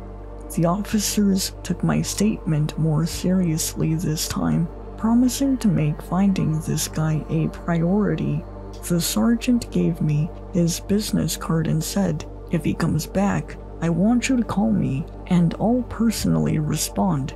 I don't care what time you call. Call me, and I'll put a stop to this for you." "Jess, you need to stay strong," Mark said, trying to comfort me. "You did everything you could." "I feel so responsible," I whispered, tears streaming down my face. That was all I could get out before uncontrollably sobbing. That night, my phone buzzed again with a message. "See you soon." Exhausted and scared, I finally fell asleep at Mark's house, but in the middle of the night, I awoke to a terrifying sight. The stalker was on top of me, his hands around my throat. I struggled to scream, to fight back, but his grip tightened. "Thought you could get away?" he hissed, his breath hot and foul against my face. All I could think about was the fact that I'm about to die, literally feet away from Mark, while he's asleep in another room. This batshit crazy perfect specimen of Seattle's finest crackheads is going to fucking kill me, raced through my head. However, I wasn't going down without a fight. Desperation surged through me. I clawed at his hands, my vision blurring. My fingers found a nearby lamp, and with all the strength I could muster, I smashed it against his head. He grunted in pain, loosening his grip just enough for me to scramble out from under him. I dashed to the kitchen, my heart pounding, and grabbed the largest knife I could find. He staggered after me, blood dripping from his temple, a crazed look in his eyes. As the man lunged at me, I saw Mark stumble out of his room. "What the fuck?" was all Mark could say before I acted on pure instinct and drove the knife into this guy's chest. He fell to the floor, and I got on top of him. He gasped, eyes wide with shock, and collapsed to the floor. I stood there, shaking, as the reality of what I had done sank in. The room was eerily silent, except for my ragged breathing. Then something in me snapped. As if through blind rage and tears, I sat on top of him and began stabbing him over and over while screaming. Mark finally pulled me off him. "Jess, that's enough. He's dead," Mark exclaimed. "Call the sergeant and tell him what happened." Minutes later, our street was flooded with police lights. They found me sitting on the kitchen floor, the knife still in my hand, staring blankly at the lifeless body of the man who had tormented me. "Hold on, guys," the sergeant began. "She's our victim. Let me talk to her." "Jess, are you okay?" the sergeant asked, kneeling down and gently taking the knife from my hand. I had to do it," I stammered. "He was going to kill me. He was going to kill me, and I had to make sure that he died instead of me." "Holy fuck, Jess," the sergeant said. "You really did a number on him. That's for sure." The next few hours were a blur of questions, statements, and reassurances. They confirmed that my stalker, James Boone, was dead on the scene, and that I had acted in self-defense. Despite this, the trauma of the event left me feeling hollow and shaken. Even though James was dead, I couldn't escape the shadows of those days. I moved to a new apartment, changed my routines, and tried to start over, but every time I saw a man standing alone or received an unknown message, my heart skipped a beat. The memory of that night haunted me, a constant reminder of how quickly a stranger's obsession had spiraled into a nightmare. James may be gone, but his reign of torment is forever etched in my mind. I lived in fear of his words, knowing that even in death, his shadow would always be behind me, a reminder of the darkness lurking in the hearts of strangers. After the case was closed, I quit my job and sold my house. I moved to Nebraska, hoping to leave the nightmare behind and start fresh. The small town I chose was a stark contrast to Seattle, with its wide-open spaces and quiet, friendly streets. I found a cozy little house on the outskirts of town, surrounded by fields and far from the hustle and bustle of city life. It was peaceful, almost too peaceful at first, but I needed the calm to heal. Days turned into weeks, and slowly, I began to reclaim my life. I got a new job at a local library, where the routine and the tranquility of the place were a balm to my frazzled nerves. Linda visited often, her support a constant reminder that I wasn't alone. But every now and then, a sudden noise or a fleeting shadow would send my heart racing. The memories of that horrific night lurking just beneath the surface. I attended therapy sessions regularly, working through the trauma, trying to piece myself back together. One evening, as the sun set over the golden fields, I sat on my porch with a cup of tea, the familiar warmth grounding me. My phone buzzed with a message from Linda. "How's my favorite Nebraskan doing?" I smiled and texted back, "Better, slowly but surely." As I looked out at the serene landscape, I realized that while the scars of my past would always be with me, they didn't have to define my future.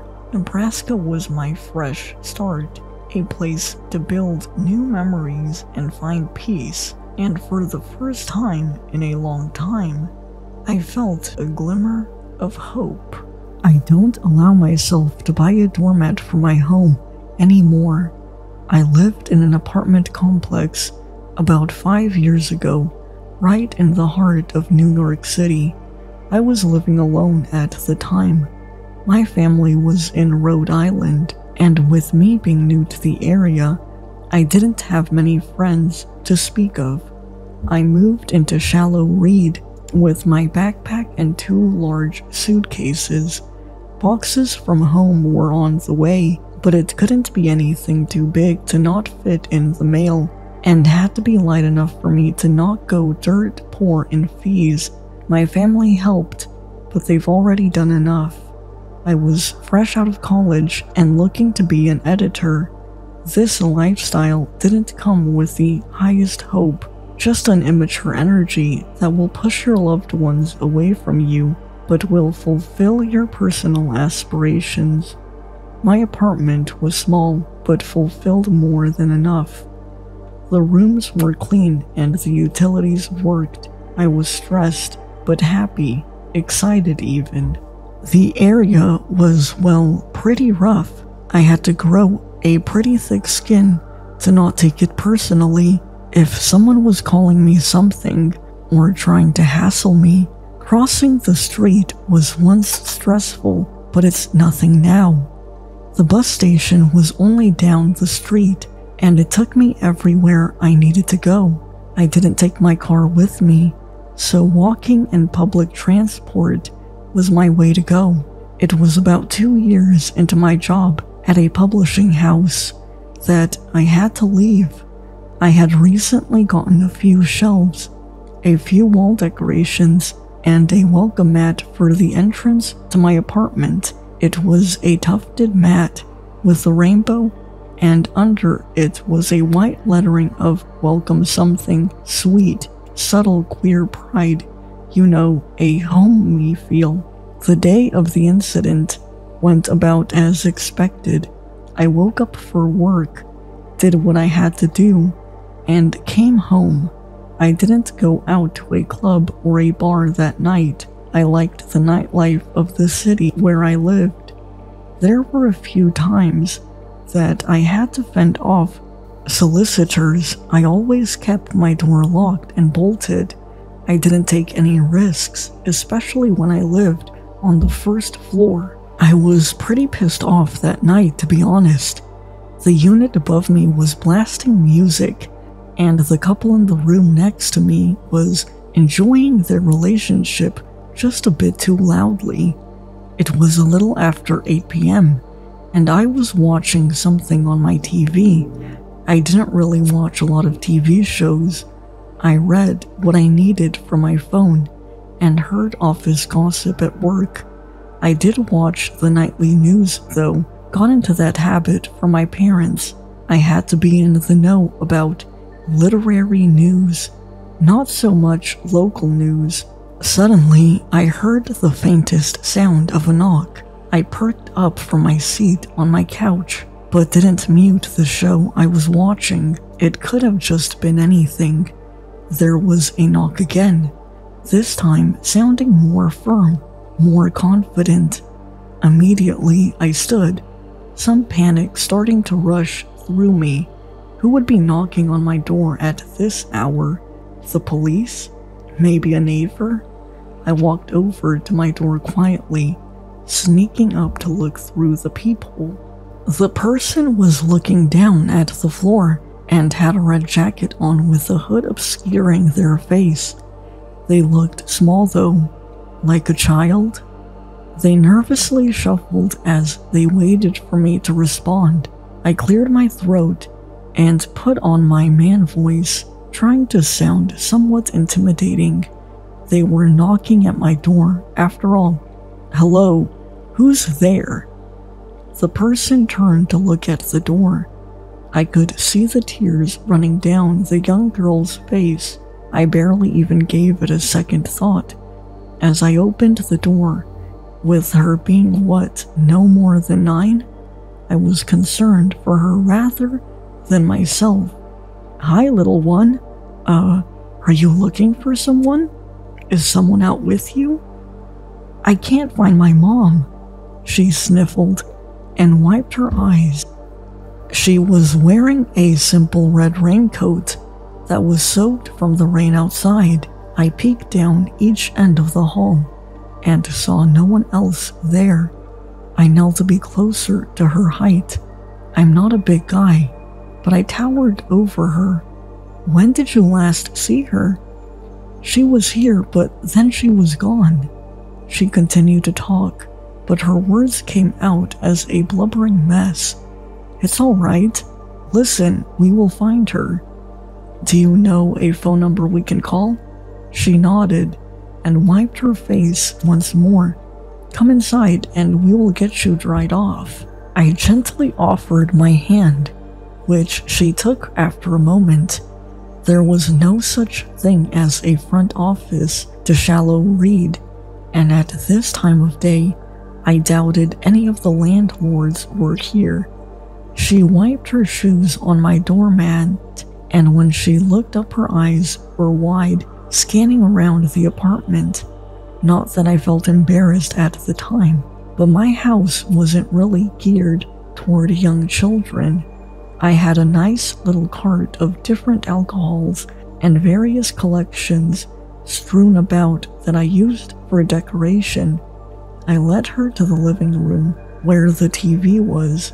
She took off her raincoat after I asked if I could leave it on the doorknob outside the apartment. Anyone who knew her would recognize it, and I doubted anyone in my building would steal a children's raincoat. I quickly rushed to my bathroom to grab her a towel. She was standing in the center of the living room, staring at the TV. I offered her the towel and grabbed my phone. "Here you are. I'm Derek. Can I get your name?" "I'm Cho. I'm calling Mom," she said in her small voice. I offered her my phone, which she quickly snatched up, dialing the numbers. She turned her back to me as the dial tone rang. I stepped away to the kitchen to give her a moment. A small marble island separated the two rooms, which allowed me to peek over at her while I got her a cup of water. After a few moments, she spoke in a different language, which I only knew enough about to know it was some Asian language. She turned to me as I handed her the water. "What is this place?" she asked.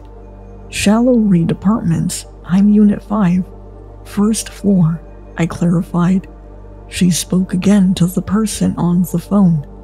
She was quiet for a moment, looking around the room as if someone could be listening to her.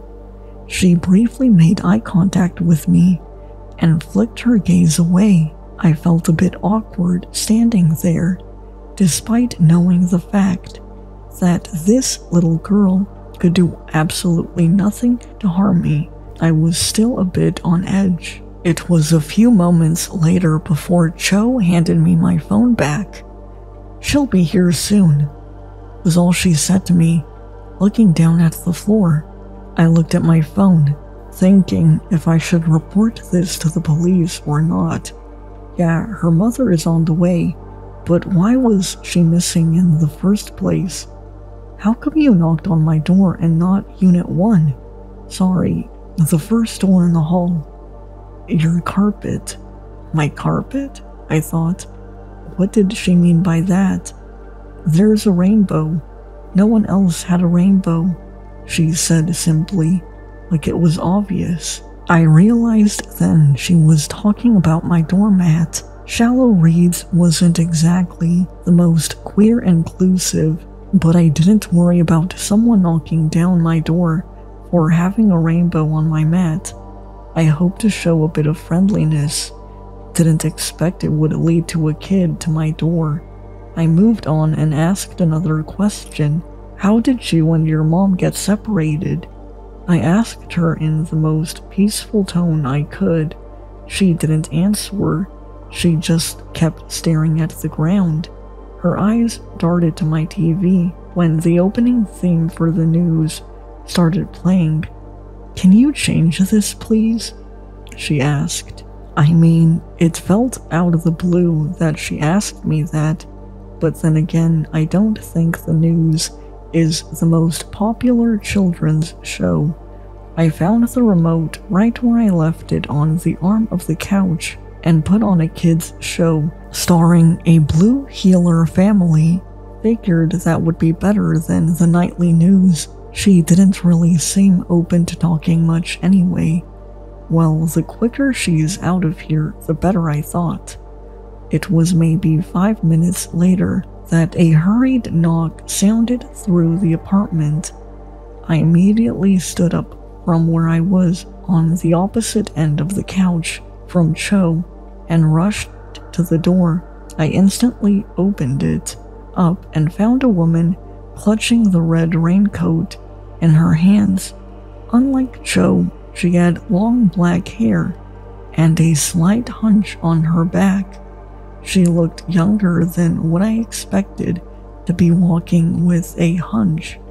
She was maybe in her 30s to 40s. Cho cried behind me, "Mama!"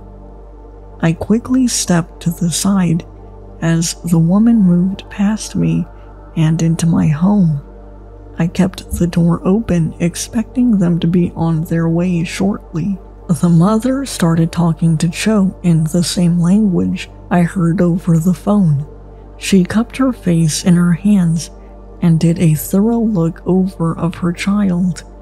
"She arrived maybe 10 minutes ago. She hasn't said much." I spoke up, but the mom didn't indicate if she had heard me or not. Would you mind if we use your restroom? She has a cut on her arm that I want to clean, said the mom. Oh, sure. It's down the hall and to the left. First aid kit is in the closet. I pointed in the direction she had to go. My bedroom was right across from it. She led her daughter to the bathroom, looking a bit too curiously into my bedroom for my liking. They've seen the whole apartment by this point.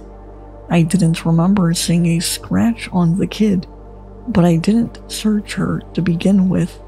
While they were in the bathroom, I went to change the TV, but couldn't find the remote.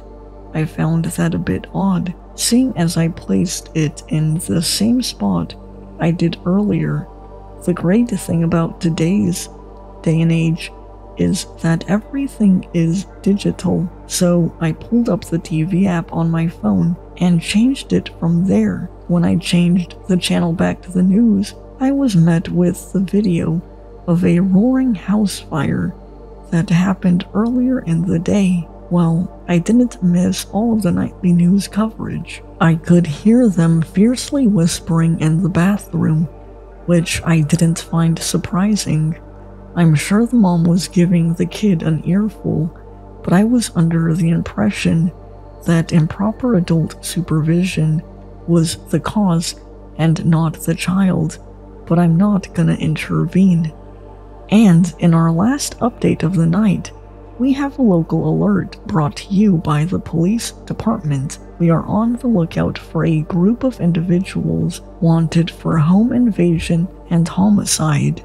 On the screen, they flashed a few images of men that all looked like basic figures. None of them really stood out in any remarkable way. They all wore black masks and all had thin figures. They've been breaking into homes and stealing electronics, jewelry, and anything that could be sold off easily. It was what came next that caused my stomach to churn. In their most recent attack, the homeowners had a camera system installed that captured the entire event, all on film. On the TV screen, someone was standing in a bright red raincoat. The recording had audio and subtitles to go along with it. I can't find my mom. I could feel the blood draining from my face. I quickly lowered the TV volume, looking behind me to make sure no one was there. The bathroom light was still on, but the whispering had stopped. I turned back to the screen, and they had fast-forwarded the clip. The same woman in my bathroom was there on my screen. I quickly dialed 911 and turned off the TV. I kept my eyes locked on the bathroom as I rushed to the front door. When I was about to reach for the handle, a heavy knock banged against the door. I froze in place, my finger hovering over the call button. From the bathroom, I heard the lady call. "That should be my brother. He's our ride home. Can you tell him we'll be right out?" "Sure thing, let me just turn off the oven," I responded. Panic coursed through me. I slowly locked the door. I even grabbed some mail to make an impromptu doorstop. As I shoved it underneath the door, the person knocked again. I jumped back and tiptoed to my bedroom. They pounded the door again. I held my breath as I passed the bathroom. Neither the girl nor the woman made a sound. I locked my door behind me and called 911. 911, what's your emergency? "My house is being broken into. It's the people from..." I was interrupted by a sudden slamming. They were breaking down the front door. "They made it into my home," I whispered. I stepped away from my door. "Sir, what is your location?" There were shouts from the men who busted the door down. They were smashing my stuff and God knows what else. I knew my door wouldn't hold long enough for the police to get here. I had to do something now. Without a second thought, I ran to the one window in my room. I heard the woman cry. My doorknob twisted as she did. She was crying for help. She yelled that they would kill her if I didn't help. They would kill her child. I opened the window and pushed the screen out of the frame. The walls shook as someone started to pound my bedroom door. I stepped out of the frame, only to have a hand grab tightly onto my shirt collar. Someone was standing outside waiting. I dropped my phone as I was pushed to the ground. I could hear the 911 operator yelling through the phone as it dropped, breaking against the small rocks that lined my building. There were hands around my throat before I could even react. The person on top of me dropped all his weight onto my hips, straddling me and keeping me pinned. I struggled in his grip. I didn't even have time to panic. All I could do was react. I'll never forget the look in his eyes, the utter disregard for humanity. I could see. I can still see the smile stretched across his lips. I could see myself reflected in the black of his eyes. I tried to knock away his arms, trying to scratch at his face. My head was pounding, and my vision getting darker and darker. I couldn't hear him, but I could see him bending closer to my face. Spit hit my cheeks as he laughed, just inches from me. I grabbed the ground under me and used the last of my strength to aim for those dark pools. The blood hit my cheek before his laughter turned into screaming. Air rushed into my lungs as the man clutched his eye, or what would be left of it. I could only wiggle away from him as he dislodged the small rock from his eye socket. He pulled out more than the rock. I finally picked myself up and left the man behind me. I ran as fast as I possibly could and didn't look back. I ran across the street and started yelling at the top of my lungs for help. There were a few businesses, one of which was a pizza joint that still had its lights on. I ran to their door and yanked it open. I quickly found the lock for the glass door and turned it. The employees immediately started yelling at me, getting ready to defend themselves, I'm sure. I turned to face them and they stopped trying to shoo me away after they saw the dark red handprints around my neck. Everything was a blur of movement from that point on. The pizza place ended up calling the cops, which is where I was able to give them more information.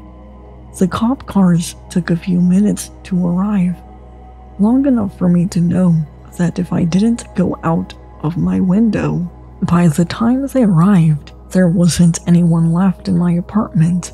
Even with the officers by my side, I was worried about going in. They had a team come in to try and get samples of anything you could think of. They swabbed the man's blood that got on me and took photos of everything. My apartment was an utter disaster. Whatever they couldn't take, they smashed.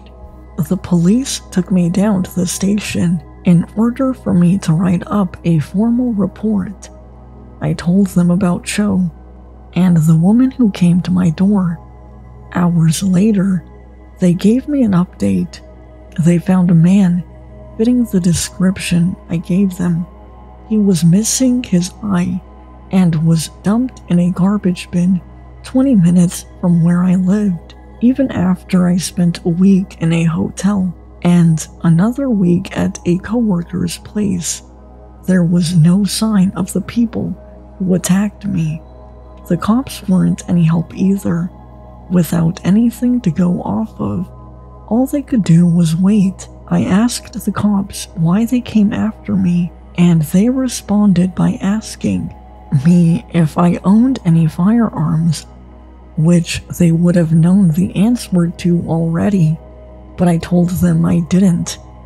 They told me how the other homes they had been suspected of breaking into all had something in common. The first family they attacked worked closely with a local church. Another home was just an apartment of college students. And the last home, the one that got footage of the woman from their security cameras, was a family who didn't have their citizenship in the States yet. It didn't take much to connect the dots that none of these people would have owned any guns or would have turned away a young child. We were all targeted as an easy mark. The police said they couldn't know how much the group knew about us until they were able to catch the culprits, but they knew enough about me. I've since moved and taken some self-defense courses and even bought myself a handgun that I touch once a year to bring to the range.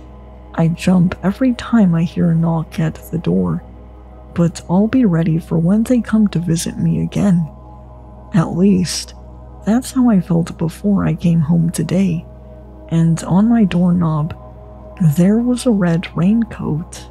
My dog is dead, and his final resting place is at the spot where the woods meet my backyard. But this wasn't where I buried him first. I live on the top of a hill on 100 acres of land I inherited from my parents, who in turn inherited it from their parents. I have no wife, no kids. For the past 10 years, my only company had been Bruno, my recently deceased English bulldog, and I guess I'm here writing this because, well, because I feel a bit lonely and wanted anyone to hear the story of his passing and tell me what they think of it. I myself am not too sure what to make of it at all. As you might have guessed, I live in the middle of nowhere, Box Springs, Georgia, namely. I live off a highway surrounded on one side by twisted jumbles of trees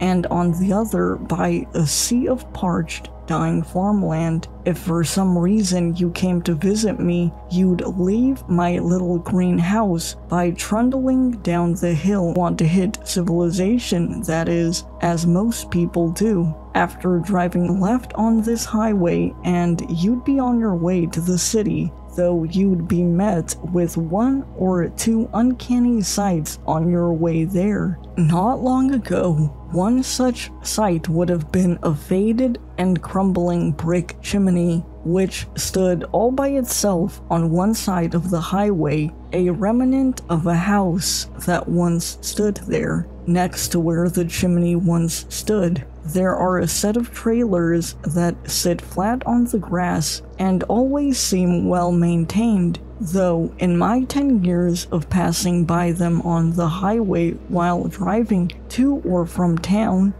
I've never seen anyone go into them, or come out of them for that matter. As such, when I lost Bruno one sad summer day, I wasn't afraid of anyone trying to stop me when I decided to visit the chimney and use it for its legendary purpose. When I was little, my grandma used to tell me stories about this old chimney on the side of the highway. She called it the Soul Stack. Local legend had it that if you buried someone at the foot of the chimney immediately would begin to emit a plume of green sapphire mist that would spiral ephemerally into the air, as if the chimney were lifting the departed person's soul to heaven, or if you like, to the stars. Grandma was one of those rare rural atheists, and many of her relations worried about her eternal fate up until the day she died in her old bedroom, which then became my parents' bedroom and now was mine. I always heard whispers of my grandma being in hell as I was growing up. but I didn't heed such notions. Grandma could be crotchety and outright mean at times, but eternal torture in a realm of eternal fire didn't seem justified. I accepted that my grandma was probably nowhere except in the ground, and later I accepted the same thing regarding my mom and dad when cancer and a car accident prematurely claimed them respectively. But when I woke up to find old gray Bruno lifeless on the couch one morning, I couldn't bear to think that his ultimate fate was to be eaten and shat out by worms. So, after a good, long, hard, ugly cry, I scooped my poor little buddy in my arms along with a shovel, and I decided to see if there was any truth to the legend Grandma told me. I did it in broad daylight. A car whizzed past on the highway only every now and then, and even if someone did spot me, who were they to assume I was trespassing? For all they knew, I could be the occupant of one of the trailers sitting next to the chimney. I wasn't afraid. I wrapped poor Buddy in his favorite blanket, the fluffy but not too fluffy one with Winnie the Poohs and Tiggers on it. I placed him gingerly in the passenger seat of my car, and I made the journey to the Soul Stack. I parked adjacent to the trailers. I glanced at them for several moments, waiting for someone to come out of one or both of them. When no one did, I climbed out of my car and gathered up Bruno. I then marched toward the chimney to perform the simple ritual. The chimney stood, towering over Bruno and me, looking much larger up close. Whatever house it had once been attached to must have been a big home, a Civil War era mansion or something. I set Bruno on the ground carefully and continued to regard the chimney, which appeared as an ancient monolith clutched with ivy and somehow seeming sturdy and imposing, even though it looked like it could easily be knocked down with a big forceful push. In the center of the chimney's face, some bricks were missing, giving the impression that it had eyes, and these eyes looked angry. The flue seemed to stretch open like a screaming mouth or a hungry one. After a moment of heavy breathing and trepidation, I took my shovel with trembling hands and impaled the ground immediately in front of the chimney. I scooped out a big chunk of earth and flung it behind me. I did this several more times until I fashioned a grave I thought was suitable for Bruno. Then, struggling not to cry afresh, I lowered little Buddy into his dirt bed and began to cover him. After the deed was done, I sat in silence, my watery eyes glued to Bruno's grave. Then something tugged my vision up to the sky. I'd almost forgotten the legend entirely, but it seemed the chimney wasn't about to let me forget. I gazed with amazement as wisps of smoke began to issue from the top of the chimney. Whether they were green or sapphire, I couldn't tell because of the brightness of the sun, but by God, there was smoke coming out of that chimney. I got to my feet, standing on my tiptoes and squinting and shading my eyes with my hand to try to get a better look. I found myself stepping on the exact spot where I'd buried Bruno, and to my shock, I felt my feet begin to sink, as if I'd wandered into a pit of quicksand, and in the next moment, the ground shifted underneath me and gave way, and I found myself plummeting into the depths of the earth. I landed on my stomach. I gasped, Trying to take back in the wind that had been knocked out of me, I coughed. I blinked rapidly. After taking a moment to recover from the shock of what just happened, I stood up and dusted myself off. Looking up, I saw the hole I had fallen into was maybe 5 or 6 feet above me. I searched around, wild-eyed and panting. What was this? Some sort of a tunnel system? It didn't seem like it. Actually, I seemed to be in a large subterranean room reinforced by wooden beams like the kind you'd get at Home Depot, with tiki torches straight out of a backyard barbecue lining the walls to provide a dim glow of orangish light. There didn't seem to be any way out, except for a dark opening to a tunnel in one corner of the room. I felt disgusted, like I'd been swallowed by some beast, and following that tunnel would take me farther down its digestive tract. Not trusting the tunnel, I tried to think of a way to climb out of the pit, but before I could get very far in thinking of how I could achieve this, I heard a familiar, wonderful sound.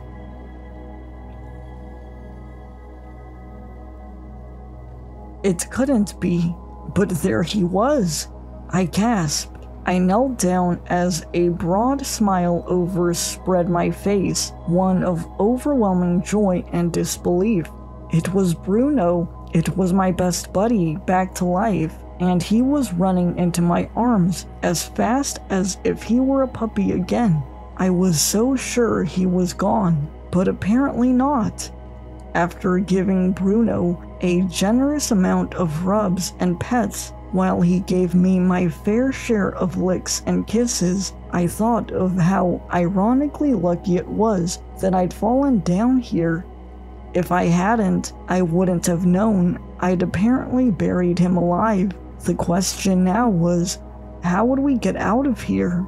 Suddenly, I caught sight of 4 hooded figures standing against the walls, perfectly still, their arms raised nearly above their heads in positions suggesting they were in pain, like Han Solo frozen in carbonite. Suddenly, the group lowered their arms and all came forward in unison. Quickly, I gathered Bruno in my arms. He was smiling and panting, and didn't seem to notice the strange people. I stood, holding Bruno tight as if afraid the dark figures were here to steal him. "Hey!" I shouted as the figures approached, encircling me. I turned every which way, searching rapidly for an escape route, one that wasn't the creepy-ass tunnel yawning menacingly in the corner. What do you want? Who are you? Who the fuck are you people?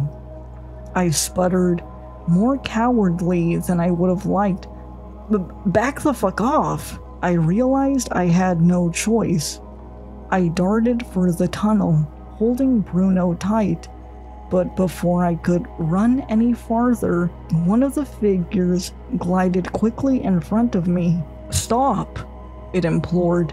The figure was tall and very skinny, with a high-pitched, female-sounding voice, but its body, as far as I could tell, was one of a male whose frame had been grotesquely stretched out of form. It was wearing a black hoodie, like one you'd buy at Walmart. How it wasn't dying of heat underground in this hot weather, I didn't know, unless, of course, it wasn't alive. Its hands seemed roughened and diseased, with long black nails appearing almost like eagle talons. It stretched forward one of these hands, and as it came toward Bruno and me, I noticed that it simply floated, its bottom half, to my amazement, seemingly being made of smoke. Maybe I'd hit my head badly when I'd fallen and was hallucinating. That, or I was dead, and the afterlife, funnily enough, was just a hole in the ground. Please, Tall Hoodie said urgently, I would highly suggest you not go down there.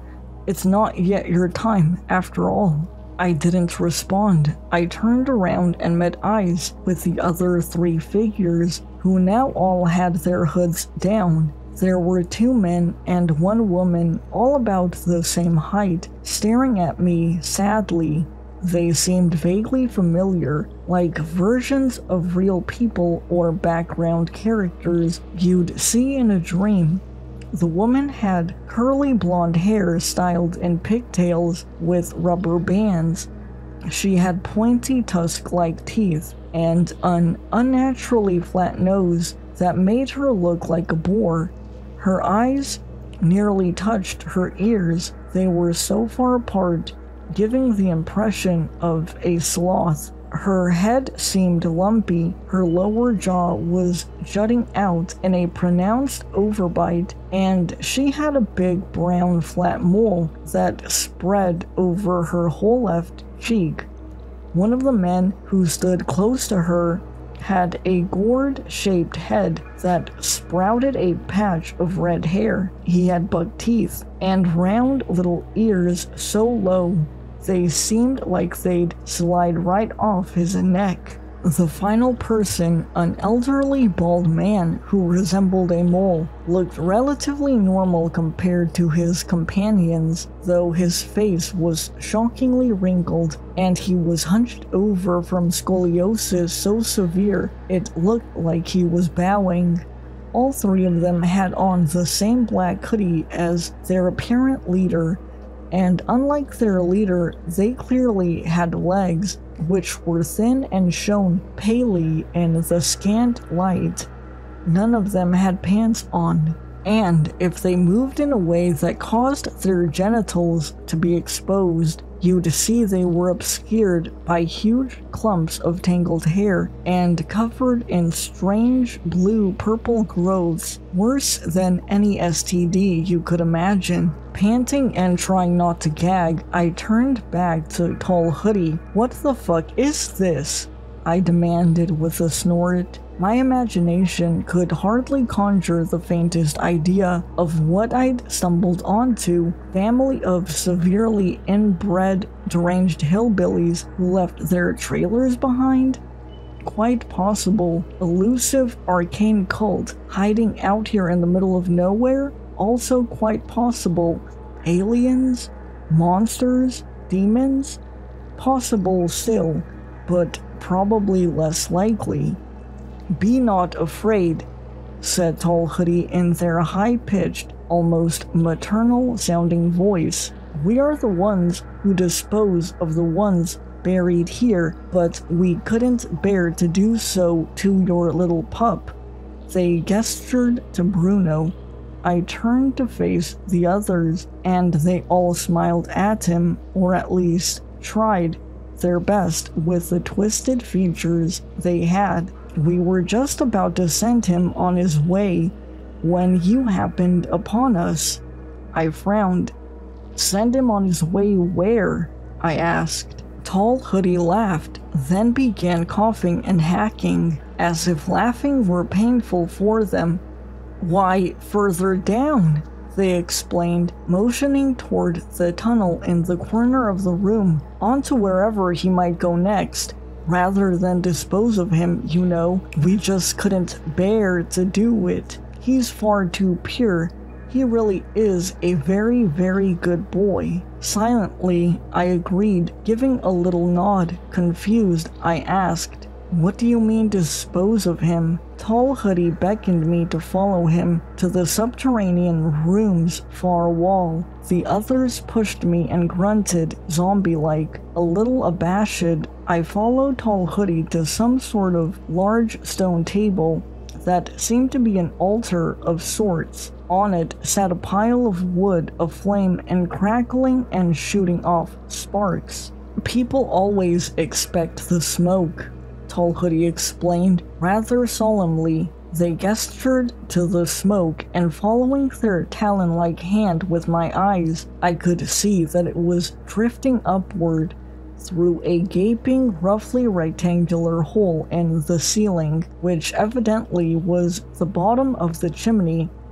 Whenever someone unsavory, I suppose you could say, is buried under a chimney, we waste no time burning them until they're nothing but ash, and to those we think deserve to be sent on, we spare them, but always burn some of the wood we collect in their place. We've been doing this for as long as any of us can remember.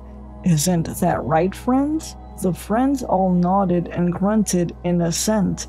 Then they all regarded me with deep sadness in their eyes, and I felt pity for them. I briefly wondered why none of them ever went on. Then a plethora of other questions swirled in my head, all of them uncomfortable to say the least. So, is this hell? I asked, a little afraid of the answer. Tall Hoodie considered this for a second.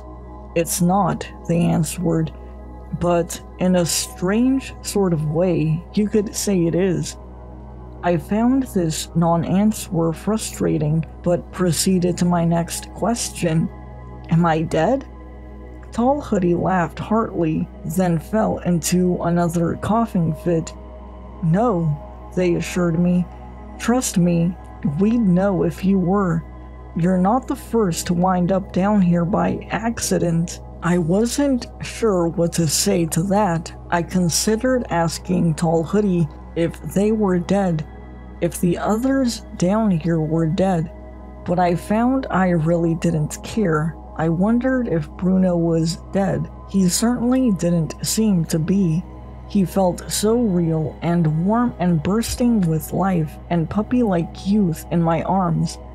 The gray even seemed to have vanished from his fur like some magic cloth had wiped away multiple years of aging. I sagged with deep sorrow when I realized this could very well mean that he was dead, turned into a beautiful soul, finally free of all the pain and suffering of advanced age, and that scary hole in the corner could be his path to doggy heaven. Was I really about to deny him that? But then I didn't really believe that this was anything other than a hole in the ground filled with a bunch of loonies out in the middle of rural Georgia. Can I take him with me? I asked Tall Hoodie softly. The deformed people behind me seemed to gasp. They grunted in seeming protest and reached toward me as if to grab me. Tall Hoodie glided over to stop them. There isn't anything stopping you, I suppose, they said rather sadly. But letting him go on might be the better option. We think so, at least. I stood for a moment, thinking. I took one last look at the tunnel, the one that led to heaven or deeper into the ground, or to somewhere unknown to me or any of the weird inbred sons of bitches that liked burning dead bodies in this pit. I'm taking him with me, I said decidedly, and when I did, my voice seemed distant and muffled. My vision rapidly blurred as I began to faint. I let Bruno slip out of my hands. I came tumbling down, and I heard an impossibly loud, roaring sound like an avalanche, as if the pit were caving in. Next thing I knew, I was lying on the ground, back on the surface. I was drenched in sweat. The sun beat down upon me, and the soul stack towered above me, staring down at me almost resentfully. There was no sign of the pit, or that the earth had ever opened to allow me to fall into it. By my side was Bruno, standing on wobbly legs, his eyes half closed. The fur over his eyes and on his short little muzzle smattered with dirt and with patches of gray. Apparently, he hadn't died after all, but death was coming for him soon, no doubt. Quickly, I scrambled and wrapped him in his blanket. He shivered all the way home, and he whimpered occasionally, which broke my heart. When we finally made it to the house, little buddy cashed in his chips for real and for good. I took the shovel from the trunk of my car and buried him in the backyard, sobbing all the while. I sit here typing this and looking out the window at Bruno's grave. I still wonder if I denied him heaven. I wonder if I was selfish to want him to stay here with me. Maybe one of you can tell me. It's been torture. Wondering if my experience underneath the soul stack was real, or the product of overwhelming grief and overwhelming heat. I've driven past it since, and it's fallen over, decomposed and decaying with its bricks strewn everywhere, slowly being reclaimed by the earth like an interred corpse over the course of time. Whether little buddy was better off going down that tunnel, if it was even real, or left to fade away in my backyard, I'll never know, but at least he isn't suffering anymore, and maybe that's the most important thing.